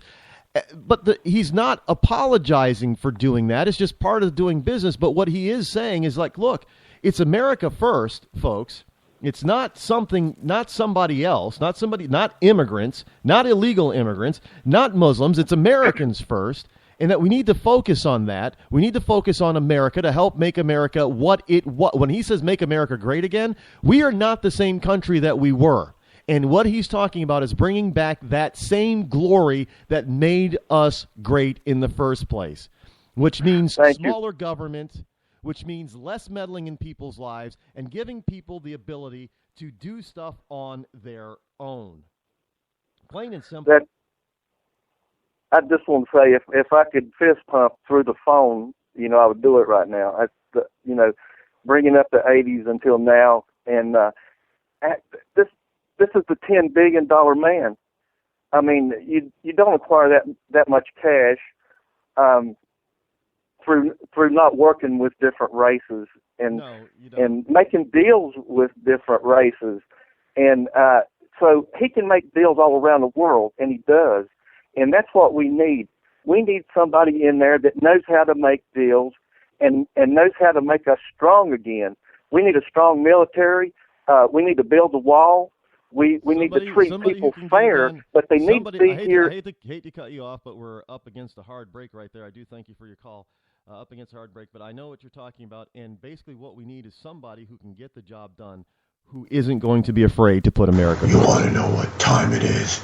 It's time to bring the rain. When our water heater broke down last month, it was a nightmare. It took 5 hours for the plumber to show up, and he charged us a couple of $100 just to come out. And then it cost another $1,800 to put in the new water heater. By the time it was all said and done, I felt like I'd been taken. But what else could I do? The smartest thing you can do is get a home warranty from American Residential Warranty. Their home warranties pay to repair or replace all your major appliances when they break, and they will break, and at the worst possible time. Call American Residential Warranty right now for free information on home warranties starting at just pennies a day. Don't wait for your refrigerator to stop running or your ceiling fans to stop turning. Call American Residential Warranty right now. Ask how you can save up to 50% on washer and dryer coverage. Just call 1-800-616-8010. That's 1-800-616-8010. Again, 1-800-616-8010. Call now. Did you ever look at the stains in your coffee cup and then realize that's exactly what happens to your teeth? Power Swabs is the 5-minute solution to get your teeth white without visiting the dentist. This is Ben Gordon with Power Swabs, and if your teeth are stained from coffee, tea, or smoking, all it takes is 5 minutes with Power Swabs. In 5 minutes, you'll see an average of 2 shades whiter teeth, and in 7 days, 6 shades. It's clinically proven to whiten natural teeth as well as caps and veneers. The secret is a tooth detergent that was developed by Dr. Martin stains off of your teeth. Best of all, there's no messy strips or trays that you have to leave in your mouth for an hour. Just swab your teeth for 5 minutes and you're done. To try Power Swabs risk-free, call 1-800-291-5140. That's 1-800-291-5140. I guarantee your bright white smile will have your friends talking about how great you look. Try it risk-free today. 1-800-291-5140. That's 1-800-291-5140. Tired of paying outrageous prices for Viagra? Well, we have great news for you. Now you can finally get Viagra at huge discounts. Healthy Man allows you to save up to $500 on Viagra. Why pay U.S. pharmacy prices of $15 per pill or more when you can get Viagra for less than $3 a pill? Call today and get 40 Viagra pills for only $99. This can cost as much as $600 at your local pharmacy. You can't afford not to call us. If you want Viagra at the lowest prices, never pay $15 a pill pharmacy prices again. Get Viagra for less than $3 a pill. Call 800-595-2614 today and save up to $500 and get 40 pills for just $99. Healthy Man is fast, easy, and affordable. Operators are waiting at 595-2614 to take your call now. Call 800-595-2614. That's 800-595-2614. Again, 800-595-2614. Start training for a new career in as little as 18 days. National EMS Institute's innovative boot camp program will train you for a new career. Learn to respond to emergency situations and become a certified EMT in just 18 days. National EMS Institute guarantees 100% job placement. Visit www.nationaleMSinstitute.com today to learn more about our 18-day boot camp. Or call us at 1-800-497-6732. NationalEMSInstitute.com.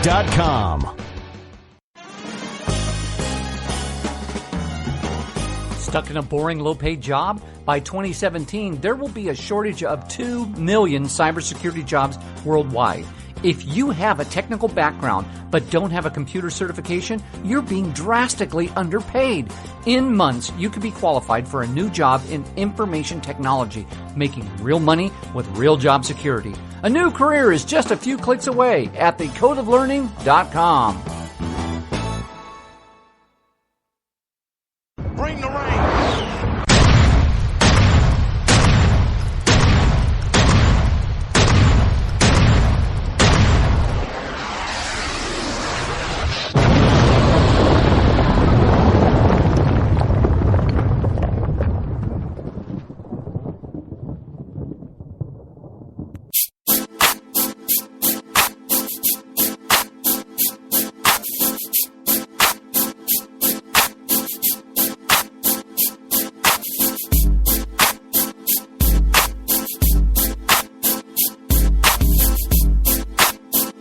You're listening to The Rod Eccles Show.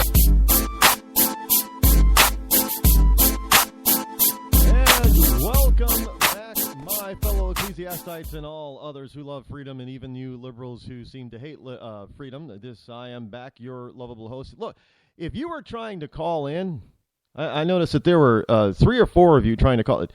Don't call in during the breaks, guys. I know it's kind of difficult. You have to remember, this is not my bunkerized home studio is not a full-fledged, $50,000, $100,000 radio studio, so it can't handle the type of stuff that a real radio studio can handle.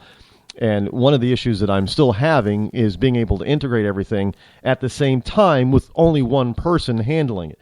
So during the breaks, it's a little bit more difficult for me to answer the calls because of how the sound system works. But if you were trying to call in before, give a call back. 603-835-3224. Again, that's 603-835-3224. We are working on improving the software and hardware.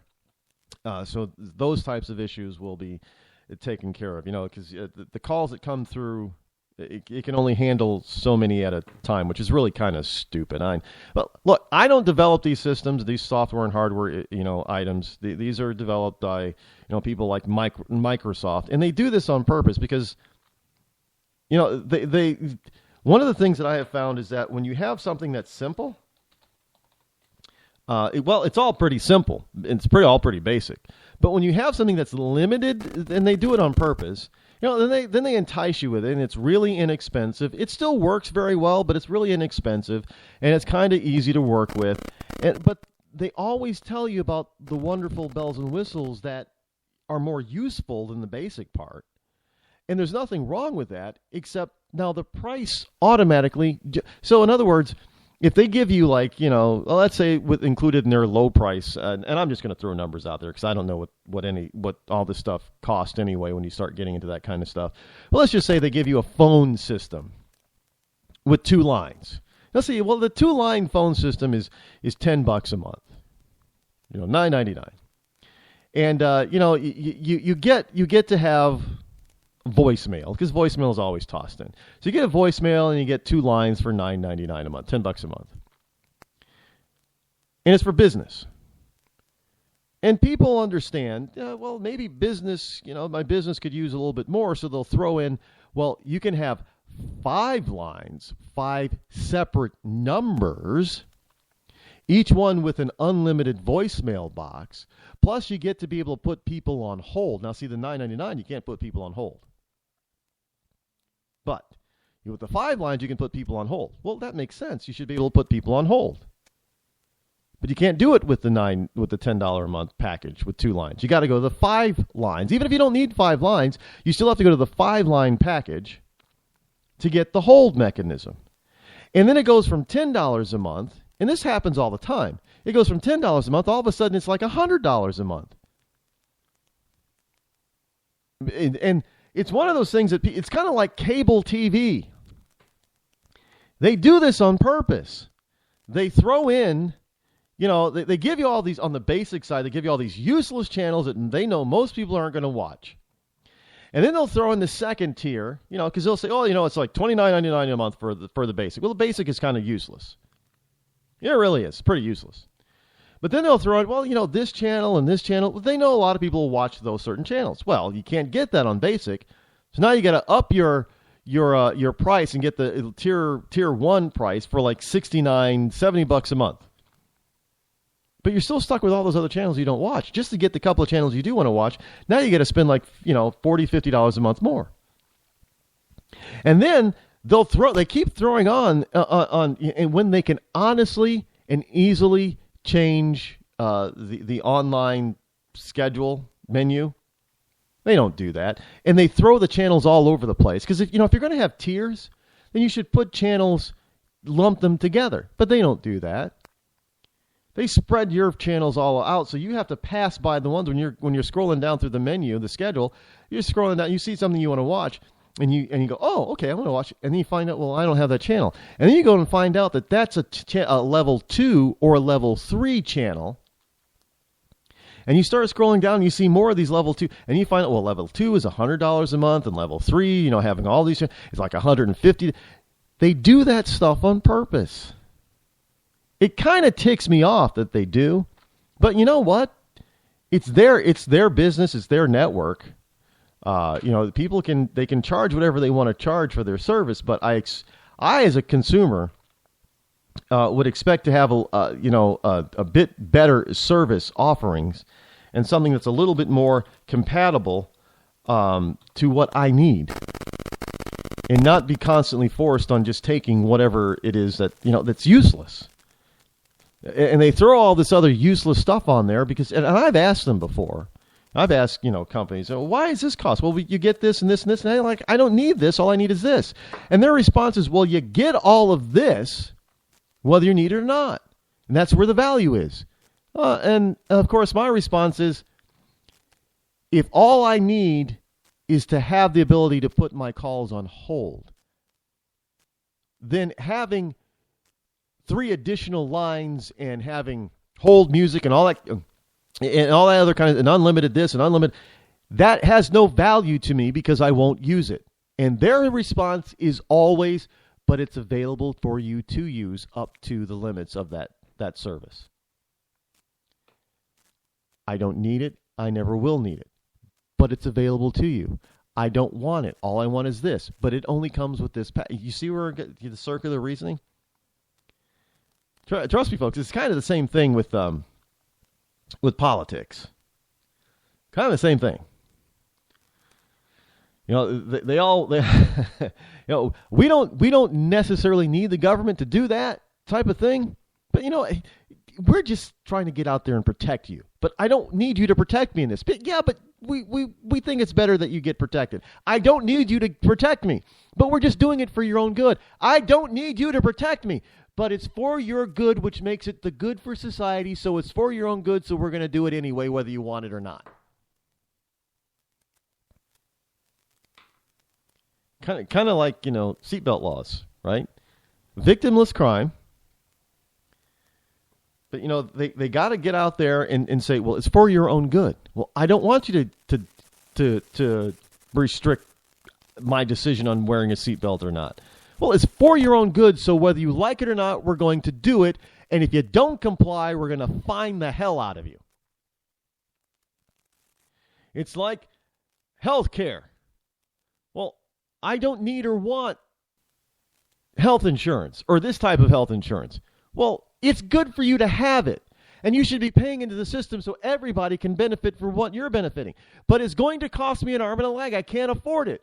Oh, you can afford it anyway, so just go ahead and do it because it's for your own good. But I don't want this kind of health insurance. Well, too damn bad. We think it's best for you, so we're going to force you to have it. If you don't get it, we're going to fine the hell out of you. And if it gets to a certain point that you don't pay the fines because you're not getting health insurance for your own protection, we're going to throw you in jail. Do you understand where this is going? It's the same. You people out there who complain about, and I know I'm one of the people that complain about certain companies. You complain about companies overcharging you for stuff that you do not want or need, yet you sit by and capitulate and let the government do exactly the same thing. But in the case of the government versus private sector, you don't have to have cable TV. Or you can go and get Dish or DirecTV or Fios or something. You don't have to have cable. With the government, when they come down and mandate something, you don't have an alternative. You are forced to take whatever they foist upon you. And all you stupid idiots out there who think that Bernie Sanders has got the answer, he's got the answer, all right. It's a government answer, and it is not going to be a choice. And you're not going to have choices. You're going to have one choice, which isn't a choice. You're going to have to do it the government way, use the government system, or take the government program, whether you want it, like it, need it, or not. And if you don't follow the rules by the government, they're going to fine you. And if you don't pay the fine, they're going to throw your butt in jail. And they're going to say, well, it was for your own good. Yeah. Look, you think you're going to get some free stuff because Bernie Sanders said that this should be free and that should be free. I know that Obama was out there last night on the State of the Union address saying the same damn thing about needing people needing something for free. First 2 years of college, community college should be free. Why should community college be free?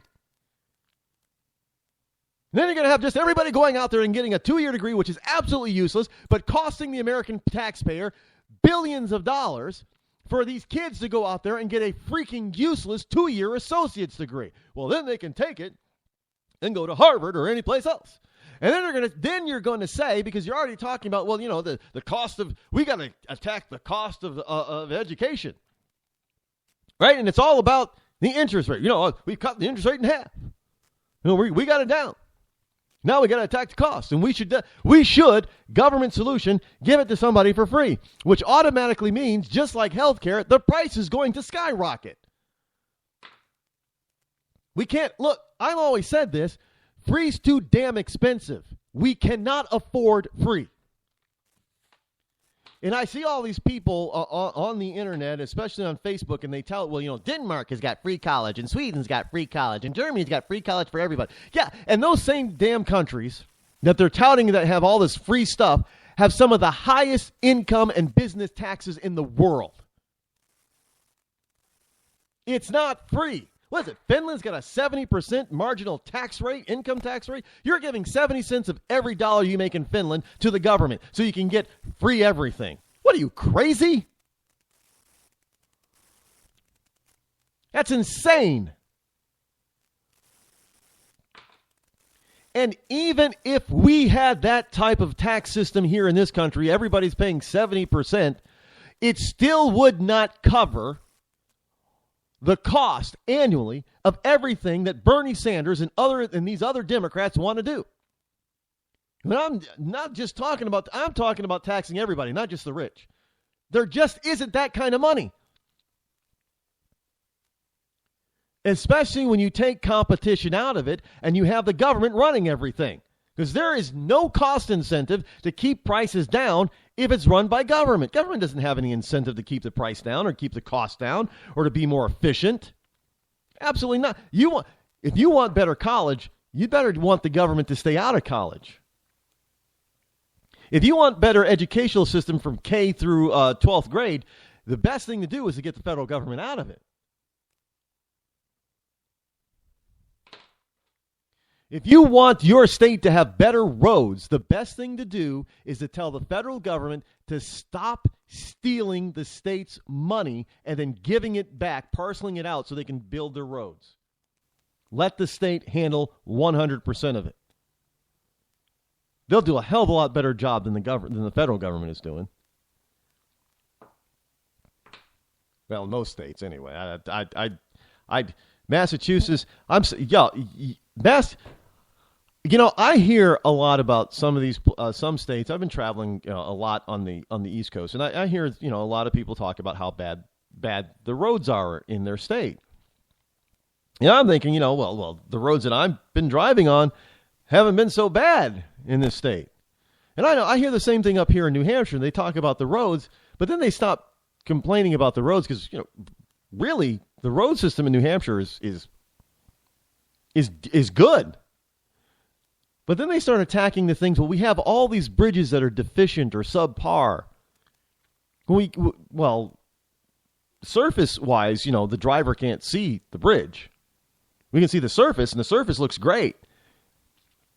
The surface is smooth, it's nice, it's intact. We can't tell that the rest of the underbelly of it is falling apart. So they're telling us now that the bridges in New Hampshire, a lot of the bridges in New Hampshire are falling into the dangerous subpar category, and they need some repair, and that's going to take a lot of money. Okay, great, fine.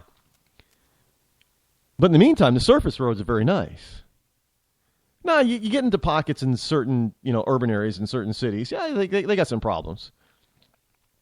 But hell, you go down to Massachusetts, man. They're constantly working on the roads down there, and the roads are still like crap. And it seems like they work on the same roads over and over again while ignoring some others. There's a particular route that goes... It goes basically from the Keene area down into Gardner, Massachusetts area. I forget what, I think like Route 32 or something like that. All they seem to do is you get a pothole and they seem to just like throw this patch on it. The road is posted for 55. You can't do more than 30 because that's how bad the road is, and they will not fix it. It's just, it's like an obstacle course. The last time I drove that road, literally. And they got it posted for 50 or 55 in certain places. You can't do more than 30. And that's in Massachusetts, and that's not the only place. Massachusetts roads is, as far other than the highways, the roads in Massachusetts are awful. But yet they're constantly working on them. Every freaking year, it's the same stretch of road that they seem to be working on. At least every other year. And I'm not making this up. You ask people who drive for a living or drive regularly or commute regularly in Massachusetts, and they take the same routes, they'll tell you the same thing. They'll be driving one day, and they'll think, okay, they're fixing the road. And it'll take them all season to do a small stretch. March to November. All that time. And then it'll be done, and you'll think, okay, this is nice. So you go that next summer, it's nice road. And then they're back the following year. And the driver's like, they just fixed this 2 years ago. Why are they back here? And they got the road all torn up again to repair it. They just did it 2 years ago. Literally. Because I found out that a lot of times when stuff like that happens, it's because the federal government has given them, the state, money to do certain types of repairs in certain areas, and they have to spend the money or they lose it. Why the hell would you waste your money on... You're complaining about bridges falling down. You're complaining about other highways and other roadways that are decrepit and substandard. But yet the federal government is dictating where the state is going to spend the money, and if they don't spend the money then and there, the way the federal government says that they have to spend it, they're not going to get the money. So the state, like a bunch of idiots, is going to say, well, geez, we better use the money then, or we're just going to lose it. We're not going to have it anymore. Well, it's kind of useless to waste the money on something that you don't need it for.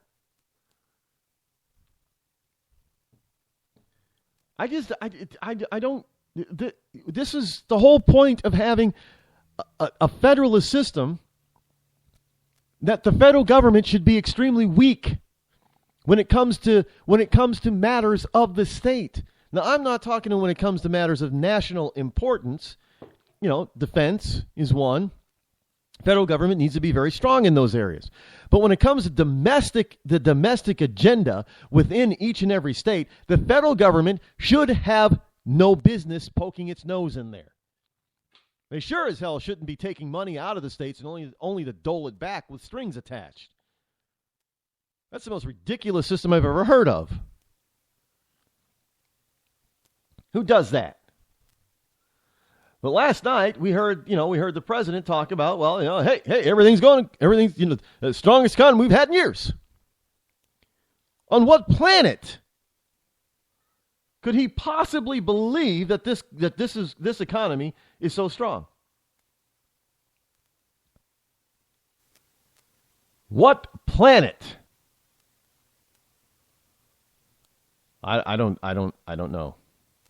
You try to figure it out, and you just can't.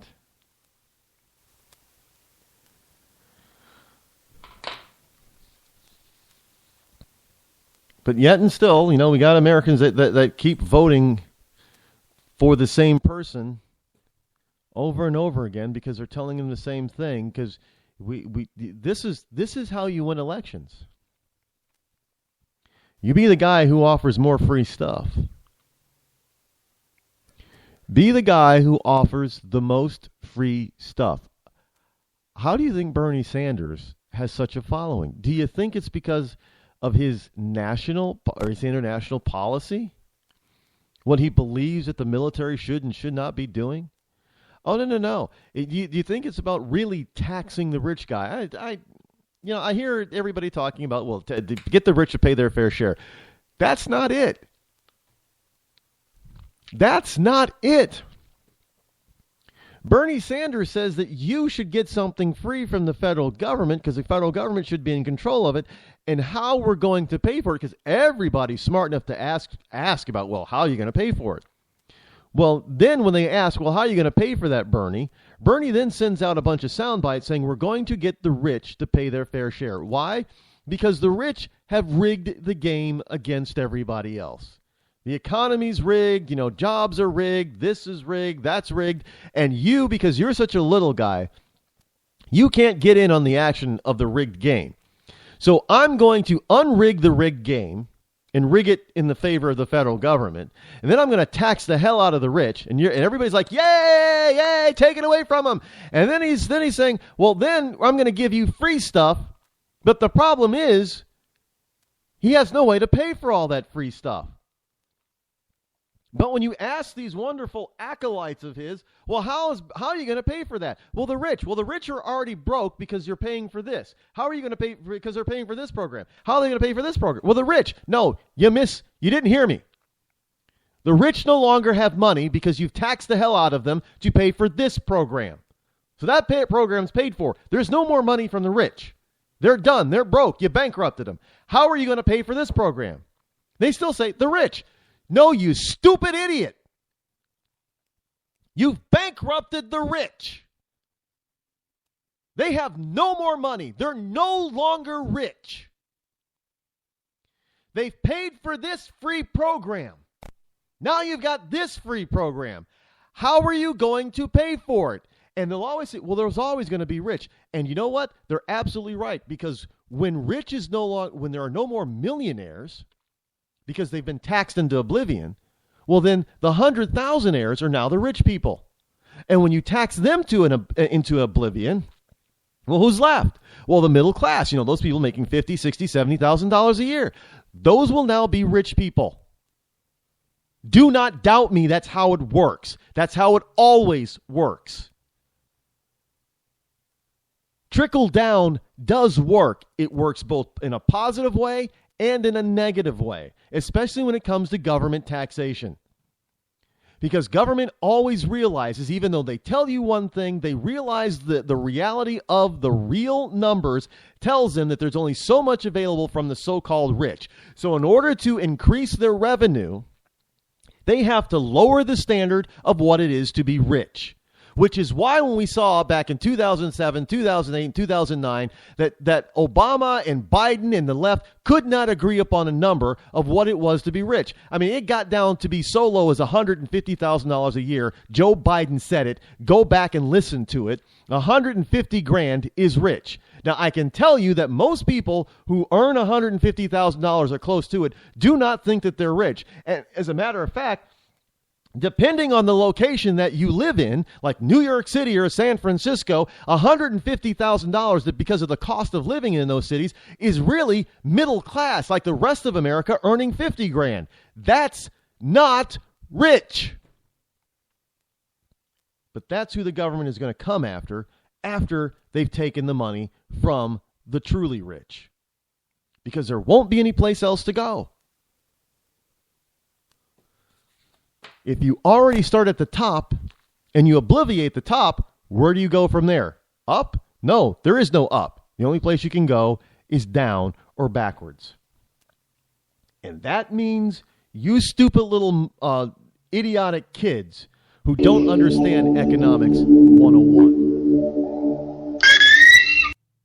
Give a man a fish and you feed him for a day. Sign him up for the Box of Bait Club and he'll never be hungry again. The Box of Bait Club is a brand new dream come true for every fisherman. Something new and different in your tackle box every month. Every month, another excuse to get outside and do what you love. Don't let this one get away. The Box of Bait Club is currently accepting a limited number of pre-orders with subscriptions starting at $39.95 per month. Find out more now. Log on to boxofbaitclub.com. I'm just so happy my father had a chance to see his kids before he passed. I just want to say thank you. When her father fell ill, the American Red Cross was able to help get Veronica's brother home from the Navy to speak to his father one last time. It's thanks to your donations that we can connect military families when they need it most. Please donate today at redcross.org. When our water heater broke down last month, it was a nightmare. It took 5 hours for the plumber to show up, and he charged us a couple of $100 just to come out. And then it cost another $1,800 to put in the new water heater. By the time it was all said and done, I felt like I'd been taken. But what else could I do? The smartest thing you can do is get a home warranty from American Residential Warranty. Their home warranties pay to repair or replace all your major appliances when they break, and they will break, and at the worst possible time. Call American Residential Warranty right now for free information on home warranties starting at just pennies a day. Don't wait for your refrigerator to stop running or your ceiling fans to stop turning. Call American Residential Warranty right now. Ask how you can save up to 50% on washer and dryer coverage. Just call 1-800-616-8010. That's 1-800-616-8010. Again, 1-800-616-8010. Call now. Are you tired of commuting to a job that makes someone else rich? Working harder than ever, but getting nowhere? Do you hate spending hundreds of dollars every week on daycare? Having someone else raise your children? With our opportunities, you can start earning money as soon as next week. You get to be the boss, work from home, and live a happier life.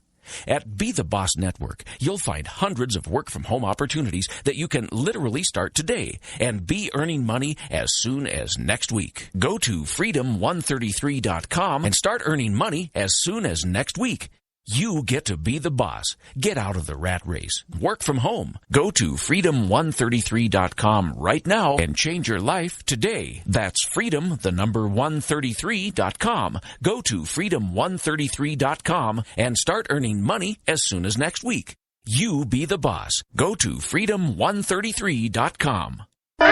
Attention business owners. We know that owning a business means getting things done right now. So if your right now list includes a new building, call the Right Now Company. General Steel. We can design a building for your business quickly and save you thousands of dollars. That's right, thousands. You may think General Steel only builds large projects or that you can't afford General Steel quality. Well, check these prices. How about a 40 by 60 foot building for under $22,000? Or even a 50 by 100 for under $35,000? That's right, a 5,000 square foot building for under $35,000. And these buildings all have General Steel quality. Best of all, you can still order a building and have it delivered in time to build this year. How's that for for right now. So if your right now list includes a new building, call the Right Now Company, General Steel. 800-393-5756.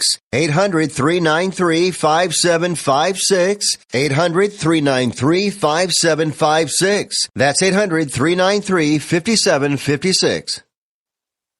Tired of paying outrageous prices for Viagra? Well, we have great news for you. Now you can finally get Viagra at huge discounts. Healthy Man allows you to save up to $500 on Viagra. Why pay U.S. pharmacy prices of $15 per pill or more when you can get Viagra for less than $3 a pill? Call today and get 40 Viagra pills for only $99. This can cost as much as $600 at your local pharmacy. You can't afford not to call us. If you want Viagra at the lowest prices, never pay $15 a pill pharmacy prices again. Get Viagra for less than $3 a pill. Call 800-595-2614 today and save up to $500 and get 40 pills for just $99. Healthy Man is fast, easy, and affordable. Operators are waiting at 595-2614 to take your call now. Call 800-595-2614. That's 800-595-2614. Again, 800-595-2614. Boy, man, I had a rough night's sleep. Boy, I got a letter from the IRS yesterday and I just couldn't sleep. Man, I'm dying here. Somebody help me. IRS problems affect more than just your finances. If you're ready to take back control of your life and you owe more than $10,000, you need to call the tax doctor. Their expert staff can immediately protect you from the IRS and state collectors and get you the best possible tax settlement guaranteed. The IRS has recently released new programs geared in helping struggling taxpayers, where you may qualify to settle your tax debt and wipe out up to 85% or more of what you currently owe. If you owe $10,000 or more in back taxes, call the tax doctor right now. See if you qualify to pay less. 800-989-1694. 800-989-1694. 800-989-1694. Again, 800-989-1694. You want to know what time it is? It's time to bring the rain. Zinc Media. Feel the power of knowledge.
To join me here live on the Rod Eccles Show. Welcome back to the program. Briefly here, I did drop the ball at the end of the last hour. I need to talk to you about, I know I mentioned healthcare and all that kind of stuff in the last segment, and I need to talk to you about StopObamacareTaxNow.com. Yes, StopObamacareTaxNow.com. People who've signed up for the Affordable Care Act, you guys know that you're paying more than you were paying before the Affordable Care Act. Sometimes $500 more, sometimes $700 more a month than you were paying before, or even more, and that your deductibles for many people have often doubled or tripled for going into the Obama Care Affordable Care Act, which is kind of an oxymoron because now that's not so affordable, is it? It's not affordable care. But as usual, the government wants you to believe that the government has a right to do this to you and that you don't have a choice. That's what they want you to believe. The problem is that even when they try to make you think that you don't have a choice, you do have a choice. So there is a way that you don't have to pay all those outrageous fees, outrageous fines, outrageous taxes, outrageous prices. There is a way for you to keep your money in your pocket where it belongs so you can spend it the way you see fit. But you got to go to stopobamacaretaxnow.com in order to learn how to avoid being punished and learn how to avoid having to pay those high fees and fines and payments and all that kind of stuff. StopObamacareTaxNow.com. Give it a visit, folks. You're going to be surprised at what you learn over there and what your alternatives and your options really are that the government doesn't really want you to know about. Again, that's StopObamacareTaxNow.com. Hey, one of the things that last night, if you watch the SOTU address, I watched it. I did. I took a bullet for you guys. I did. It was painful. I actually vowed to myself that I was not going to scream and shout at my TV, that I was just going to sit there quietly and listen to what this man had to say.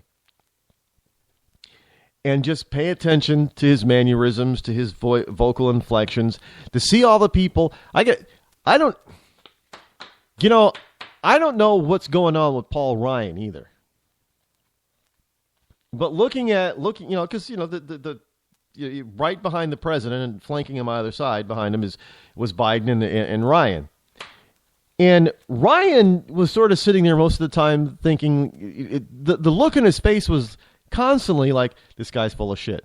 This guy's full of shit. This guy's full. He'd lean his head to one side, like a puppy dog. That's the kind of, that is the micro expression. Do you think anybody believes this crap type of expression? Really, that's universal human expression. The way he was doing it. And he was kind of, just sitting there with a little smirk on his face, like, yeah, I got you. Look, first of all, I know people are now trying to make excuses for Paul Ryan, that this was the Bonnier budget that Ryan had to. His hands were tied. He had to get it passed. That's a bunch of bunk. And I am sure that there was some stuff in there that Ryan was probably promised, and it came to pass that it was a bunch of BS. And now he's sitting back there thinking, well, this guy's full of it. Well, you already knew that, Ryan. Paul, Mr. Speaker, you already knew that. So for you to sit up there during the speech and look at the president, look at the back of his head and thinking constantly that he's full of BS does not help you. Because you gave him everything that he asked for and more. Which is now why he's up there being the arrogant ass that he was last night. Do you understand? Look, you want to talk about people, people always talk about, don't be an enabler for this person to do this type of behavior or do this or do that. The Republican Party just enabled President Barack Obama to be the arrogant crybaby little prick that he was last night at the State of the Union address. They enabled him. They didn't hold him accountable for anything. When was the last time Obama was held accountable for anything? And he went off of talking about how great the economy. Really, the economy's that great. You got 50 million people on government assistance, most of them food stamps. You got 94 million people out of the labor force. You've got the lowest labor participation rate since the 70s. You have the highest number of American jobs being held by legal immigrants. 17, 18, nearly 18% of current jobs available are held by legal immigrants, mostly due to that stupid H-1B1 visa program that the president wants to increase, by the way. So you got nearly 1/5 of American jobs in the hands of non-Americans. And they're not all jobs that Americans don't want to do. Hey, after all, you got 94 million Americans who are out of the labor force. Many of them want a job. And you're going to tell, well, we've created 14 million jobs. You have not created 14 million jobs. You can add up all the numbers. And if it comes out to be a net, the net isn't even 2 million plus. because of all the jobs that you lost. And they enable him to tell these lies constantly. The economy's doing so great, man. Look, the Federal Reserve can't even raise interest rates the way they want to because the economy sucks. If the economy was going gangbusters, we'd have real unemployment in the basement like it was under George W. Bush for a while. We'd have interest rates that were not at less than 1%. They'd be up to around the normal rate of 3, 4, 5%. You wouldn't have people on their savings accounts getting less than 2% interest on their savings account. Hey, this is just unheard of. Hey, but gas is down. It's like $1.80, $1.90 now. That's up to me. No, it's not up to you. It's simply because you've got instability in the OPEC region, and you got Saudi Arabia, whose main goal is to put American oil production facilities out of business. And right now, because the cost of the $30, $31 a barrel, look, it takes for a lot of the stuff that we're doing in the United States, in order for oil companies to break even on producing our own oil, we need about $45 to $50 a barrel. And to get to all that fracking stuff, you really need a barrel of a price of around $70 a barrel, which means gas prices without the state and federal taxes should be around somewhere around, I think the number was $2.30 to $2.50 a gallon. Plus then you add your stupid taxes on it, which is going to push your, depending on the state you are, close to $3 a gallon. Sorry, but that's the reality. And I know some people have said, and I've always shut people up when they come at me and say, well, isn't it good for the economy that our gas prices are so low? Well, no, not really. Because you have all of those high-paying blue-collar and white-collar jobs, especially blue-collar jobs, extremely high-paying blue-collar jobs that are lost when the price of oil is too low to sustain that business model. Those people are put out of work. They become unemployed. So now you have somebody earning, out of high school, earning $40,000, $50,000, $60,000, $70,000 a year, who now no longer have a job. Is that good for the economy? Well, no. See, at some point, and this is what people these leftists just don't understand about simple economics 101, especially when you listen to them pile on Walmart. Well, Walmart doesn't pay their people a living wage. I don't know what a living wage is because that's just a bunch of BS. It's just a bunch of touchy-feely, stupid BS. Well, fine. Look, Walmart has learned, and they've proven it, and I think that they did this on purpose just to prove the fact. Walmart's profits were way down. Why? Because they gave a bunch of their people a minimal raise. Minimal. I mean, they're not paying, a minimum of $15 an hour. I think, what was it, went up to $10 or something like that? Was a minimum. And their profits went into the basement. They're still profitable, but it dropped considerably. And you got those on the left just wondering, well, what happened? Well, you stupid idiots, you can't raise the price on stuff to match that kind of stuff all the time.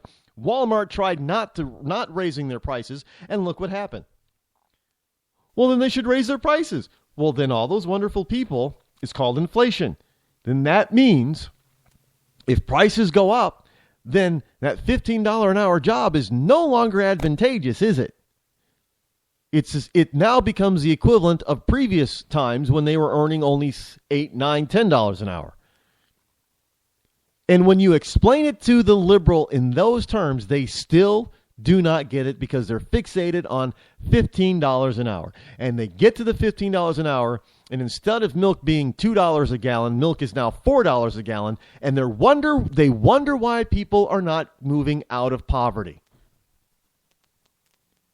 They really wonder.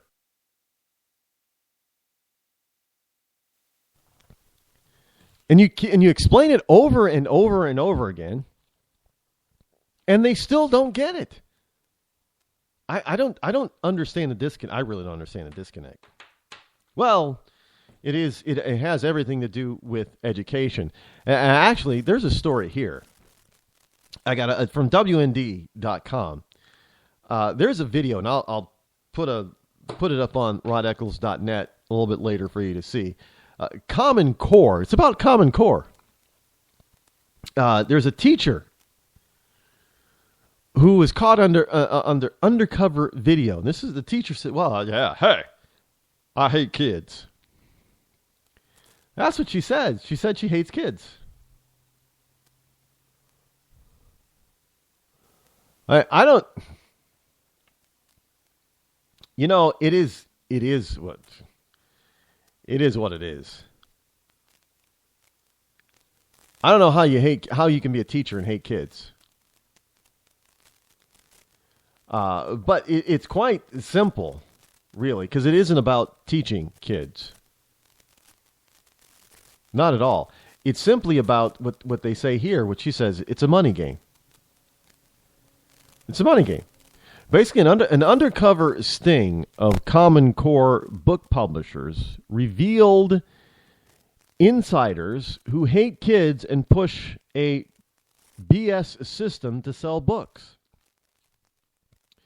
Now, again, as you would expect, it's conservative activist, as they call him, James O'Keefe of Project Veritas released video yesterday of a New York City teacher and a former accounts manager at publisher Houghton Mifflin, who described the system as a giant money grab. Now, you don't think that this is a quote. You don't think that the educational publishing companies are in it for the education, do you? Said Diane Barrow, an ex-Houghton Mifflin employee. They're in it for the money. Now, when O'Keefe tries to tell Barrow she seems like a woman who is in it for the kids, she throws her head back, cackles like a Hillary Clinton laugh, and says, "I hate kids. I'm in it to sell books. Don't even kid yourself for a heartbeat. I'm in it to sell books."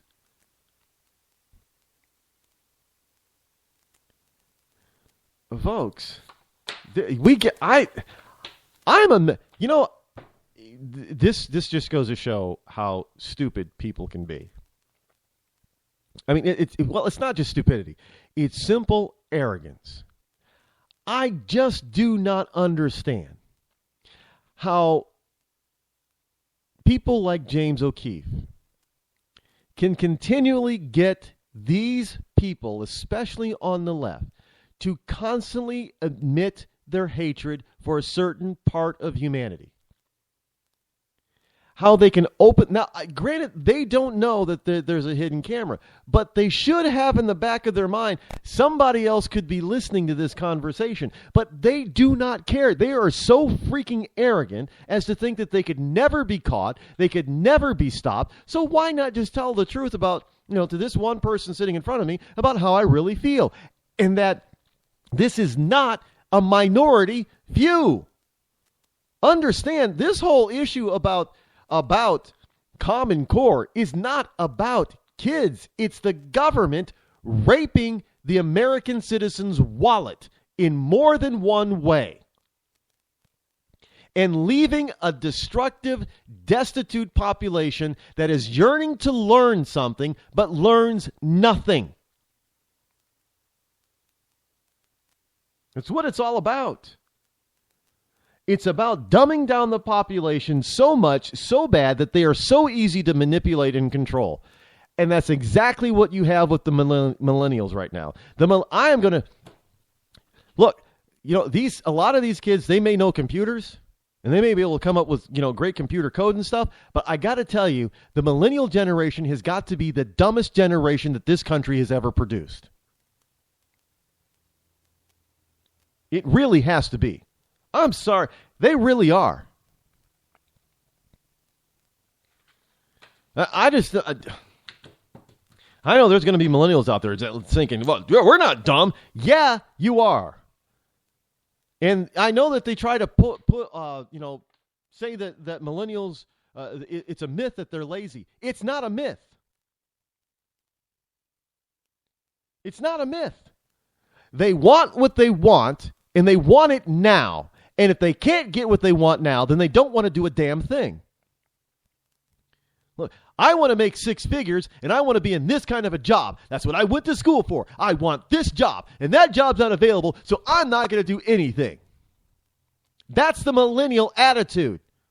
Sure, once they get the job that they want, they can be a workhorse like anybody else. But if they don't have the job that they want, which is the vast majority of millennials, then they will sit around on their ass and do nothing and pout instead of going out and doing something creative and constructive. That's laziness. And you can't tell me that is not what's happening, because the numbers from the Obama administration is telling us that's exactly what's happening.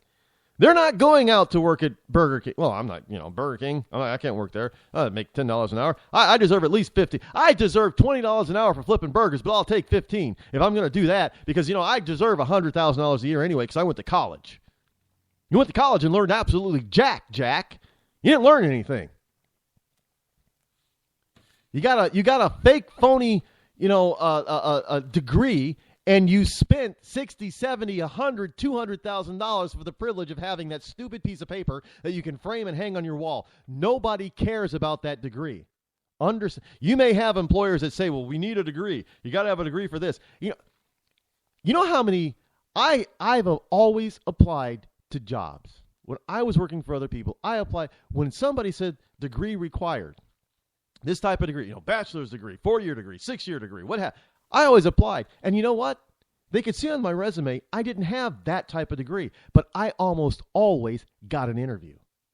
Now, if they're demanding that somebody that is going to apply for this job have that degree, they wouldn't bother to interview if they really meant it. They don't mean it. I've gotten jobs without having that degree that they were looking. Why? Because the reality is they want somebody who's smart enough to be able to learn the job the way they want to teach it, who has the ability and the experience to do the job. And you people that are coming up with these $200,000 degrees that are fake degrees to begin with, they don't measure up.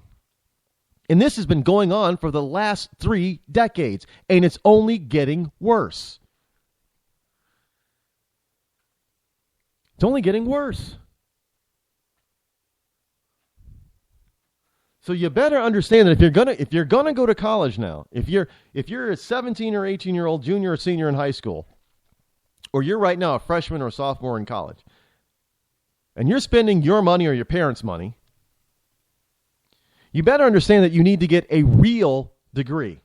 In order to get a real degree, you got to start taking real classes, and you need to leave those stupid, every single one of those stupid easy A courses, easy 4.0 courses, off your resume or off your transcript. Do not, unless your college is forcing you to take gender studies, do not take that. Don't bother. Take a real class where you're going to learn something that you can utilize in the real world, so that when you sit down and you're talking to a hiring manager or a CEO, you can say, well, yes, I learned in this class. They can look at you and say, well, that's a real class. Because if you sit down in front of them and say, well, my gender studies class, he's going to turn you off and say, this kid's an idiot. He's not going to be worth my time. I can't pay him $50,000 a year or $100,000 a year for this job because he knows nothing. Understand, that's the truth. That is why you guys cannot find jobs. It isn't necessarily you do have the H-1B1 problem for some of you. But it's also not the fact that the jobs aren't there, because obviously some people are getting jobs. Some people are trading jobs. Look, there are people in the business of headhunters or executive recruiters. They're finding people jobs all the time. But they're finding the jobs for the people who have the real knowledge, the real experience. You younger guys coming up with these fresh degrees, the reason why you're not finding a job is simply because you've been had by big education. They've taken your money, given you a fake degree in return. And let me tell you something, business understands fake degrees. They can't afford to have stupid, ignorant people who do not have the education to put in jobs because they're competing internationally against people in Asia and in Europe and in growing sectors of Africa and South America that actually know the job and the business that you're trying to get into.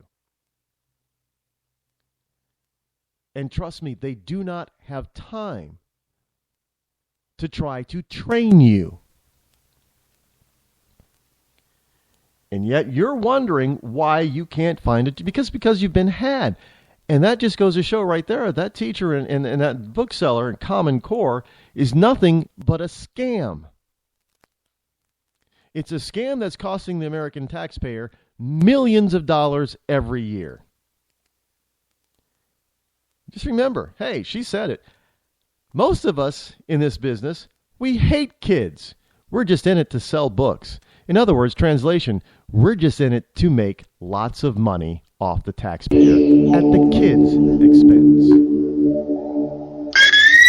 When our water heater broke down last month, it was a nightmare. It took 5 hours for the plumber to show up, and he charged us a couple of $100 just to come out. Then it cost another $1,800 to put in the new water heater. By the time it was all said and done, I felt like I'd been taken. But what else could I do? The smartest thing you can do is get a home warranty from American Residential Warranty. Their home warranties pay to repair or replace all your major appliances when they break, and they will break, and at the worst possible time. Call American Residential Warranty right now for free information on home warranties starting at just pennies a day. Don't wait for your refrigerator to stop running or your ceiling fans to stop turning. Call American Residential Warranty right now. Ask how you can save up to 50% on washer and dryer coverage. Just call 1-800-616-8010. That's 1-800-616-8010. Again, 1-800-616-8010. Call now. Did you ever look at the stains in your coffee cup and then realize that's exactly what happens to your teeth? Power Swabs is the 5-minute solution to get your teeth white without visiting the dentist. This is Ben Gordon with Power Swabs, and if your teeth are stained from coffee, tea, or smoking, all it takes is 5 minutes with Power Swabs. In 5 minutes, you'll see an average of 2 shades whiter teeth, and in 7 days, 6 shades. It's clinically proven to whiten natural teeth as well as caps and veneers. The secret is a tooth detergent that was developed by Dr. Martin Ginniger that lifts stains off of your teeth. Best of all, there's no messy strips or trays that you have to leave in your mouth for an hour. Just swab your teeth for 5 minutes and you're done. To try Power Swabs risk-free, call 1-800-291-5140. That's 1-800-291-5140. I guarantee your bright white smile will have your friends talking about how great you look. Try it risk-free today. 1-800-291-5140. That's 1-800-291-5140.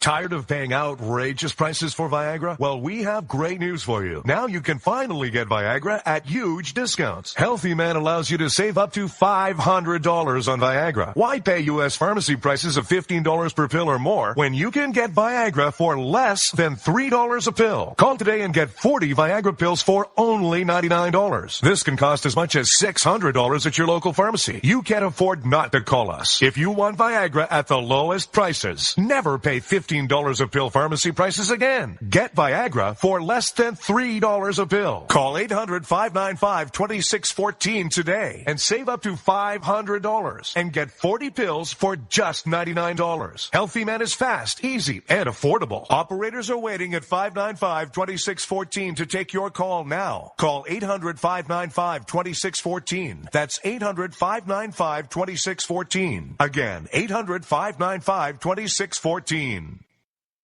Start training for a new career in as little as 18 days. National EMS Institute's innovative boot camp program will train you for a new career. Learn to respond to emergency situations and become a certified EMT in just 18 days. National EMS Institute guarantees 100% job placement. Visit www.nationaleMSinstitute.com today to learn more about our 18-day boot Camp. Or call us at 1-800-497-6732. NationalEMSInstitute.com.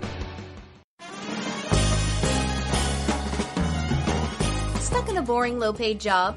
By 2017, there will be a shortage of 2 million cybersecurity jobs worldwide. If you have a technical background but don't have a computer certification, you are being drastically underpaid. In months, you could be qualified for a new job in information technology, making real money with real job security. A new career is just a few clicks away at thecodeoflearning.com.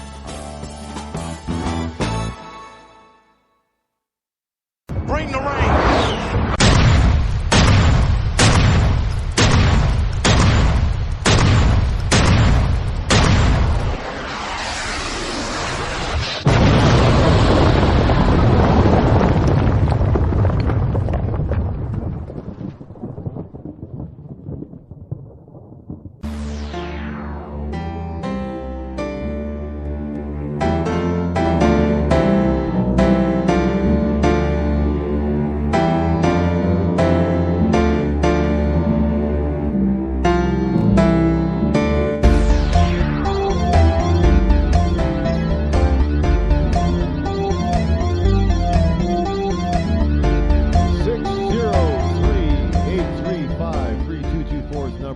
State of the Union address, Obama confronts Americans' fears. Fears, by the way, that his administration helped foist and create. And this is from the New York Times. Now, last night, President Obama set forth an ambitious vision for America's future, but conceded his own failure to heal the political division holding back progress, calling it a lasting disappointment of his tenure. He created the division. He created the divide. It started back in the first days of his first term, when he excluded Republicans from a number of different think tank conversations with Democrats about certain policy that they wanted. Especially about, hey, you Republicans, you got some ideas, let's hear them. Republicans didn't get to tell the president the ideas because he didn't invite them to any of those meetings.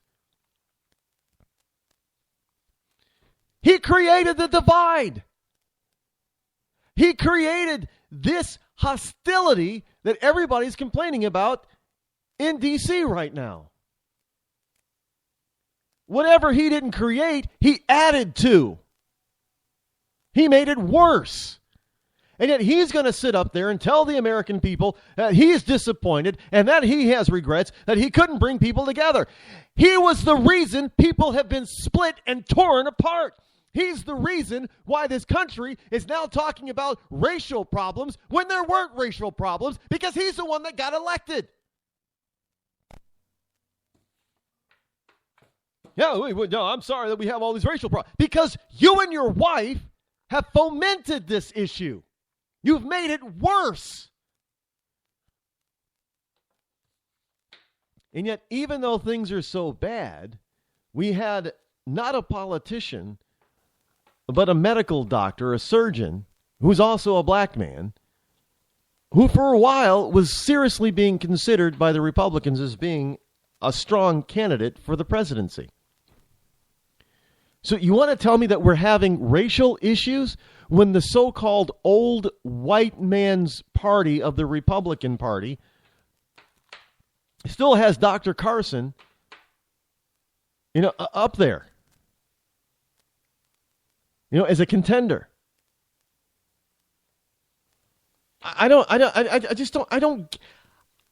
Look, there's no diversity on the Democrat side, but yet the Republicans are still the racist. How is that possible? Hold on, because you got Donald Trump. Yeah, but we also got Ted Cruz. Well, Ted Cruz isn't an American. Oh. You got Marco Rubio. Well, okay, yeah, you can. Maybe you can say, well, Ted Cruz was born in Canada, so he's Canadian. Okay, maybe you got that. You got Marco Rubio. What you got against him? He's not even a white Latino. You might be able to say that Ted Cruz is a white Latino like George Zimmerman, but you can't say that about Marco Rubio. You can't say Marco Rubio's a white Latino because he's not. I know it's a new category that they invented specifically for George Zimmerman, but yeah, and look, every time we turn around, the president is fomenting racial divide. So I don't know how it is that he is so I think he's disappointed that he wasn't able to do more damage than he's already done. That's what he's disappointed in, that the divide wasn't even bigger than it is. I regret that I did not create an even bigger divide. I regret that I did not create even more racial tensions among you folks. Look, the hope and change that you people thought that you were going to get was nothing more than devastation and destruction. I hope you're happy about this type. Was this the type of change that you were hoping for? See, I hate empty I know people who talk about Donald Trump. He says he's going to make America great again. To some degree, they're right. It's kind of an empty platitude, like Obama's hope and change. There's no meat in there.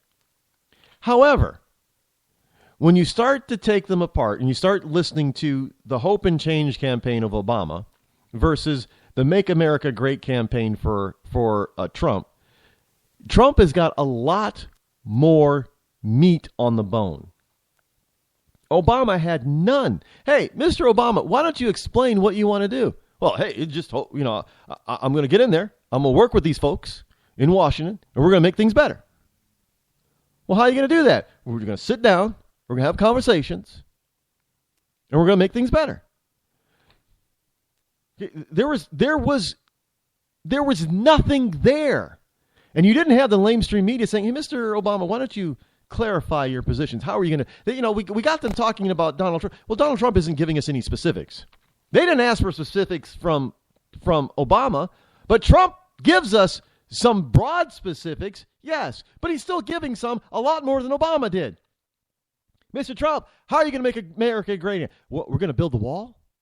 We're going to make Mexico pay for that wall. We're going to deport all these illegals. We're going to make sure that Americans are first in line to get jobs. We're going to cut back on these H-1B1 visas. We're going to stop importing potential terrorists until we can figure out who the terrorists are and who the terrorists aren't. Sure, that may be broad, but at least he's giving some sort of specifics, even though those specifics may be broad. Obama didn't give us any specifics other than, hey, if you want to build a coal plant, we're going to bankrupt you. He told us exactly what he was going to do to harm the American people, not help them. Donald Trump has been trying to tell us exactly what he's going to try to do to help the American people, not harm them. He says, we're going to renegotiate certain contracts. We're going to sit down with China. We're going to sit down with Russia. And we're going to make sure that America wins at the negotiating table this time. That's Donald Trump. We didn't get that from Obama. And yet the lamestream media is demanding that Trump be more specific. Where were the specifics on Obama? Even in the second term, when he was running for a second term, we didn't get any specifics from Obama. And of course, we had Romney that didn't attack him on that either, but we didn't get any specifics. We didn't get really any specifics in his State of the Union address last night. Other than, I regret this and not being able to do that. And, I have this vision. What vision? The vision for a second-class country, formerly called the United States of America? Is that your vision? Because that's what you're spelling out. That's what your actions have proven that you've been trying to do. You've been trying to turn the United States of America into a second-rate banana republic. Well, we can't be the world's policeman. But when something goes wrong, the world does not call you anymore. They've given up on that. They do not call Washington. In fact, half the time they ignore you.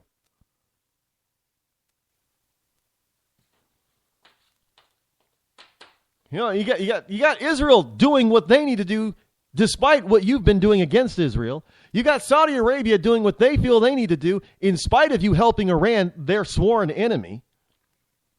They're not calling you because they know they're not going to get help from you, Obama.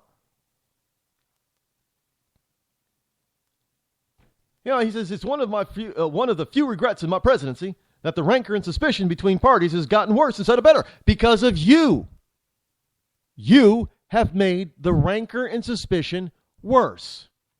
And every time somebody stood up against your policy, one of the people on your side of the aisle jumped up and said, racist, racist, this is nothing but racist. When they opposed the exact same policies from Bill Clinton, and nobody called them racist then, but now all of a sudden you spew the same policy that Bill Clinton had, and all of a sudden those who oppose you, even though they oppose Bill Clinton for the exact same thing, now they're racist. Oh, I forgot. Yeah, Bill Clinton was also a black president. Yeah, I'm surprised they didn't use the race card back then, you know. That's right. I was this country's first black African-American president. I was the first black president. I'm going to tell you, I was the first one. This is a fairy tale over here with this Obama guy. It really is. I don't know where people get off with calling him the first black president. I was the first one. Hey, everybody knows I love black women anyway. Hillary was black. I never would have cheated on her. I'm just saying, if she were, I would. So now he's got regrets. Regrets that he didn't make the divide in Washington wider. You made it so wide that you cost your party the leadership not only in the House, but the Senate. And you've made the divide so wide, Mr. President, that you're probably going to cost your party the White House. You've made the divide so wide, Mr. President, the rancor so toxic. You know, the toxic politics that you said last night that you hated, that you despise. You made politics so toxic that the American people have turned out over 1,300 Democrats across this country since 2010 in favor of Republicans. Well, we've got 38 Republican governors? What's that? What's that number? Is it the 30? I don't know. It was something. So there's only like 18. I don't know. It's a ridiculous number of governors over Republican governors over Democratic governors. You want to talk about toxicity? The American people have gotten it. They understand who's toxic. They understand that it's you and the Democrats who are toxic, which is something that the Republican establishment needs to understand. The American people have told you what they want you to do, and you're up there saying, well, we don't have the power to do it. We're kind of afraid. Why? We've given you the power in so many different places, and we've given you so many messages. We've told you so many times what we want you to do and how you should be doing it and when you should be doing it, and yet you still don't do it because you're still afraid of the media, of Obama. We got it. We've given you everything that you've asked for, and now we're probably going to give you the White House too, and you're still going to sit back, well, we can't do this, we can't do that. I have never seen a minority power give a press conference and say, we got more than we asked for when it comes to the budget process. I don't know how that happens. I don't know how you can allow the president to stand up at the State of the Union address and say, yeah, we've cut the growth of medical costs. Really? People's premiums have doubled and tripled. Their deductibles have doubled and tripled. And yet somehow you're claiming you've cut the growth of the cost of health care?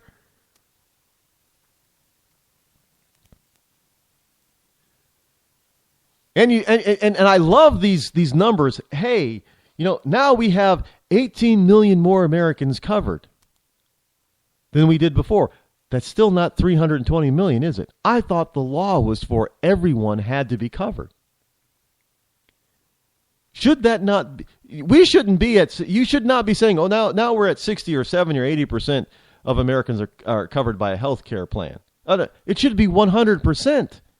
Even when you have this stupid, overreaching, anti-constitutional law on the books that says everyone has to have health insurance, everyone in this country still doesn't, do they? So you gotta wonder, what the hell was that all about?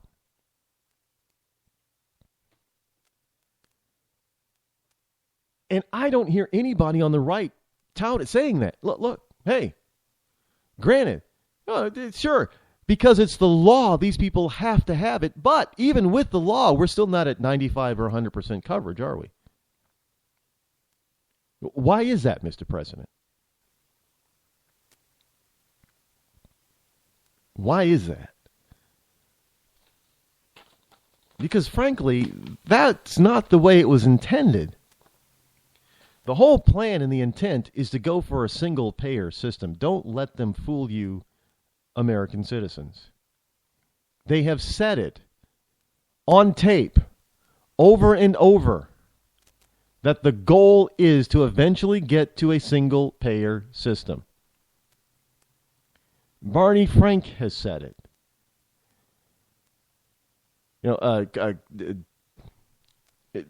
Chris Dodd said it. Hillary Clinton has said it. Numerous Democrats have said that the goal, and they're on tape as saying it, that the goal is to eventually get to a single payer system. Elizabeth Warren has said it.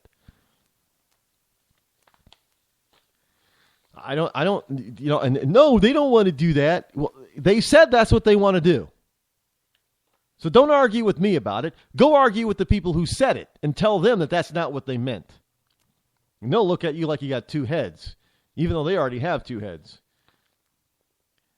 By the way, are you wanting to say no to health insurance but not be penalized with a mandated tax fine under the Obamacare or AKA Affordable Care Act, AKA Hillary Care, AKA Romney Care, all that kind of care, government care?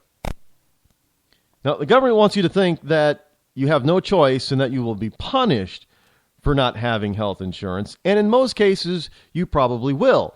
But you don't have to go or listen to the old pay out or pay up scenario that is being essentially said by the government and by this administration. There is a way for you to be able to say, hell no, you won't go, and you can get away with it. But you got to go to stopobamacaretaxnow.com to find out more. Again, that's stopobamacaretaxnow.com. If you don't want to be controlled by the federal government, then you need to find out your rights, even under this unconstitutional law.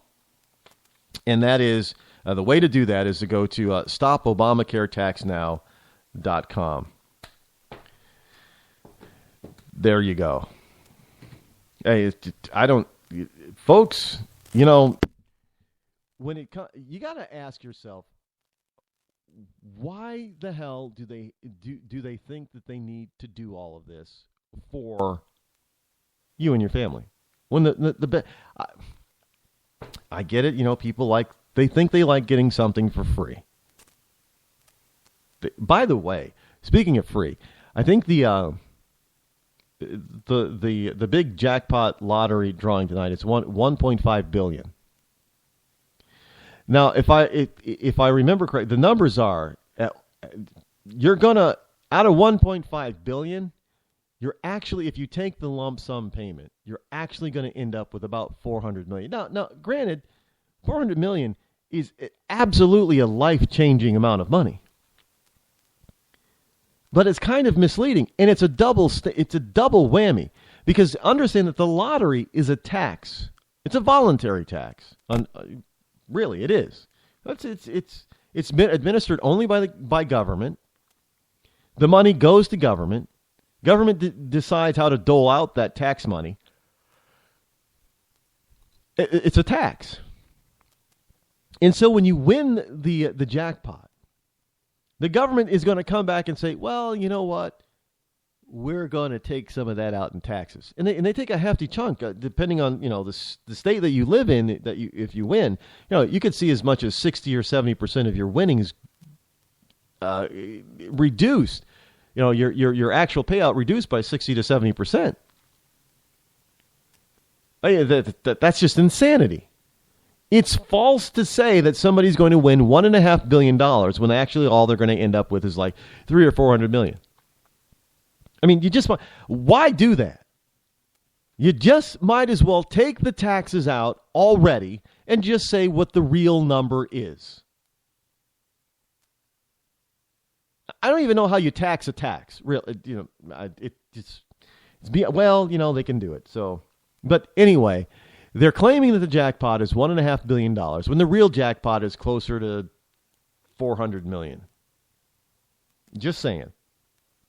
Again, one or two people win that. It's a life-changing, a huge life-changing event, obviously. But nobody's going to be a billionaire by winning, even if they're the only one to win the jackpot. They're going to be far from a billionaire, just so people know. You'll be a multi-millionaire, yes. But you'll be far from, if you think you're going to be a billionaire, you're not even going to be close. Just saying. And it's because the government is lying to you, for one. And two, because they're going to tax something that's already been taxed, essentially.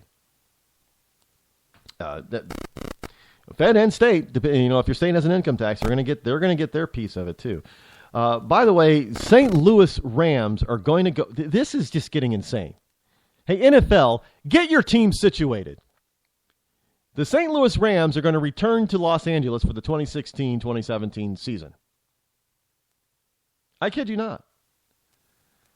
So the St. Louis Rams are going to once again be called the Los Angeles Rams. And it's getting to the point where I just don't even want to watch pro football anymore.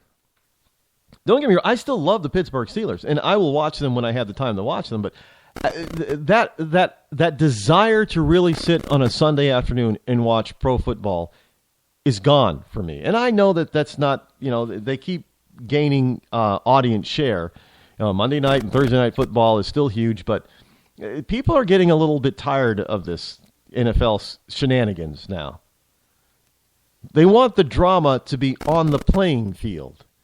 But most of the drama for the NFL is coming off the playing field. And it's just getting tiresome. And you're going to wear out your fans, and they're going to stop watching. I mean, look, I got tired of pro baseball going on strike all the time, so I just said, the hell with it. I'm not even going to bother with it anymore. And I've gone to, Red Sox games because somebody else has bought the tickets to go to Fenway Park. But I have not watched a pro baseball game on my own. I'm going to watch a game. Since probably 1992, 94, somewhere around there. A lot of Americans are like that, too. I'm not the only one. So, and this is what's happening with basketball.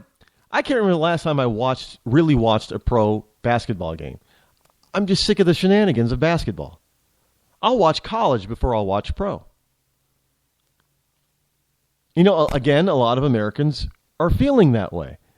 And I'm getting that way. They lost a lot of fans on pro hockey, too, especially that last strike that they had. There are a lot of people that said, I'm done with hockey. And I'm getting that way with pro football. I've never watched hockey, but I'm getting that way with pro football. I'm getting tired of all this garbage that is surrounding the NFL that has nothing to do with playing the game on the field. I'm tired of hearing about it. I'm tired of teams wanting to move here or move there and have this deal and get that deal. Give me just play the freaking game already. That's what it is. It's a game. I understand it's big business, but it's a game.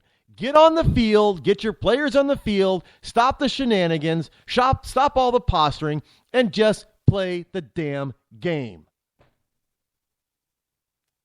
If I want drama, I'll watch TV. I'll turn on Lifetime Network. Is the Lifetime Network still on the air? By the way, do they still have? I don't watch Lifetime, so it wasn't that Oprah's now. Did Oprah take over? I don't know. Oprah's her own network, right? Own, yeah, that's she's our own.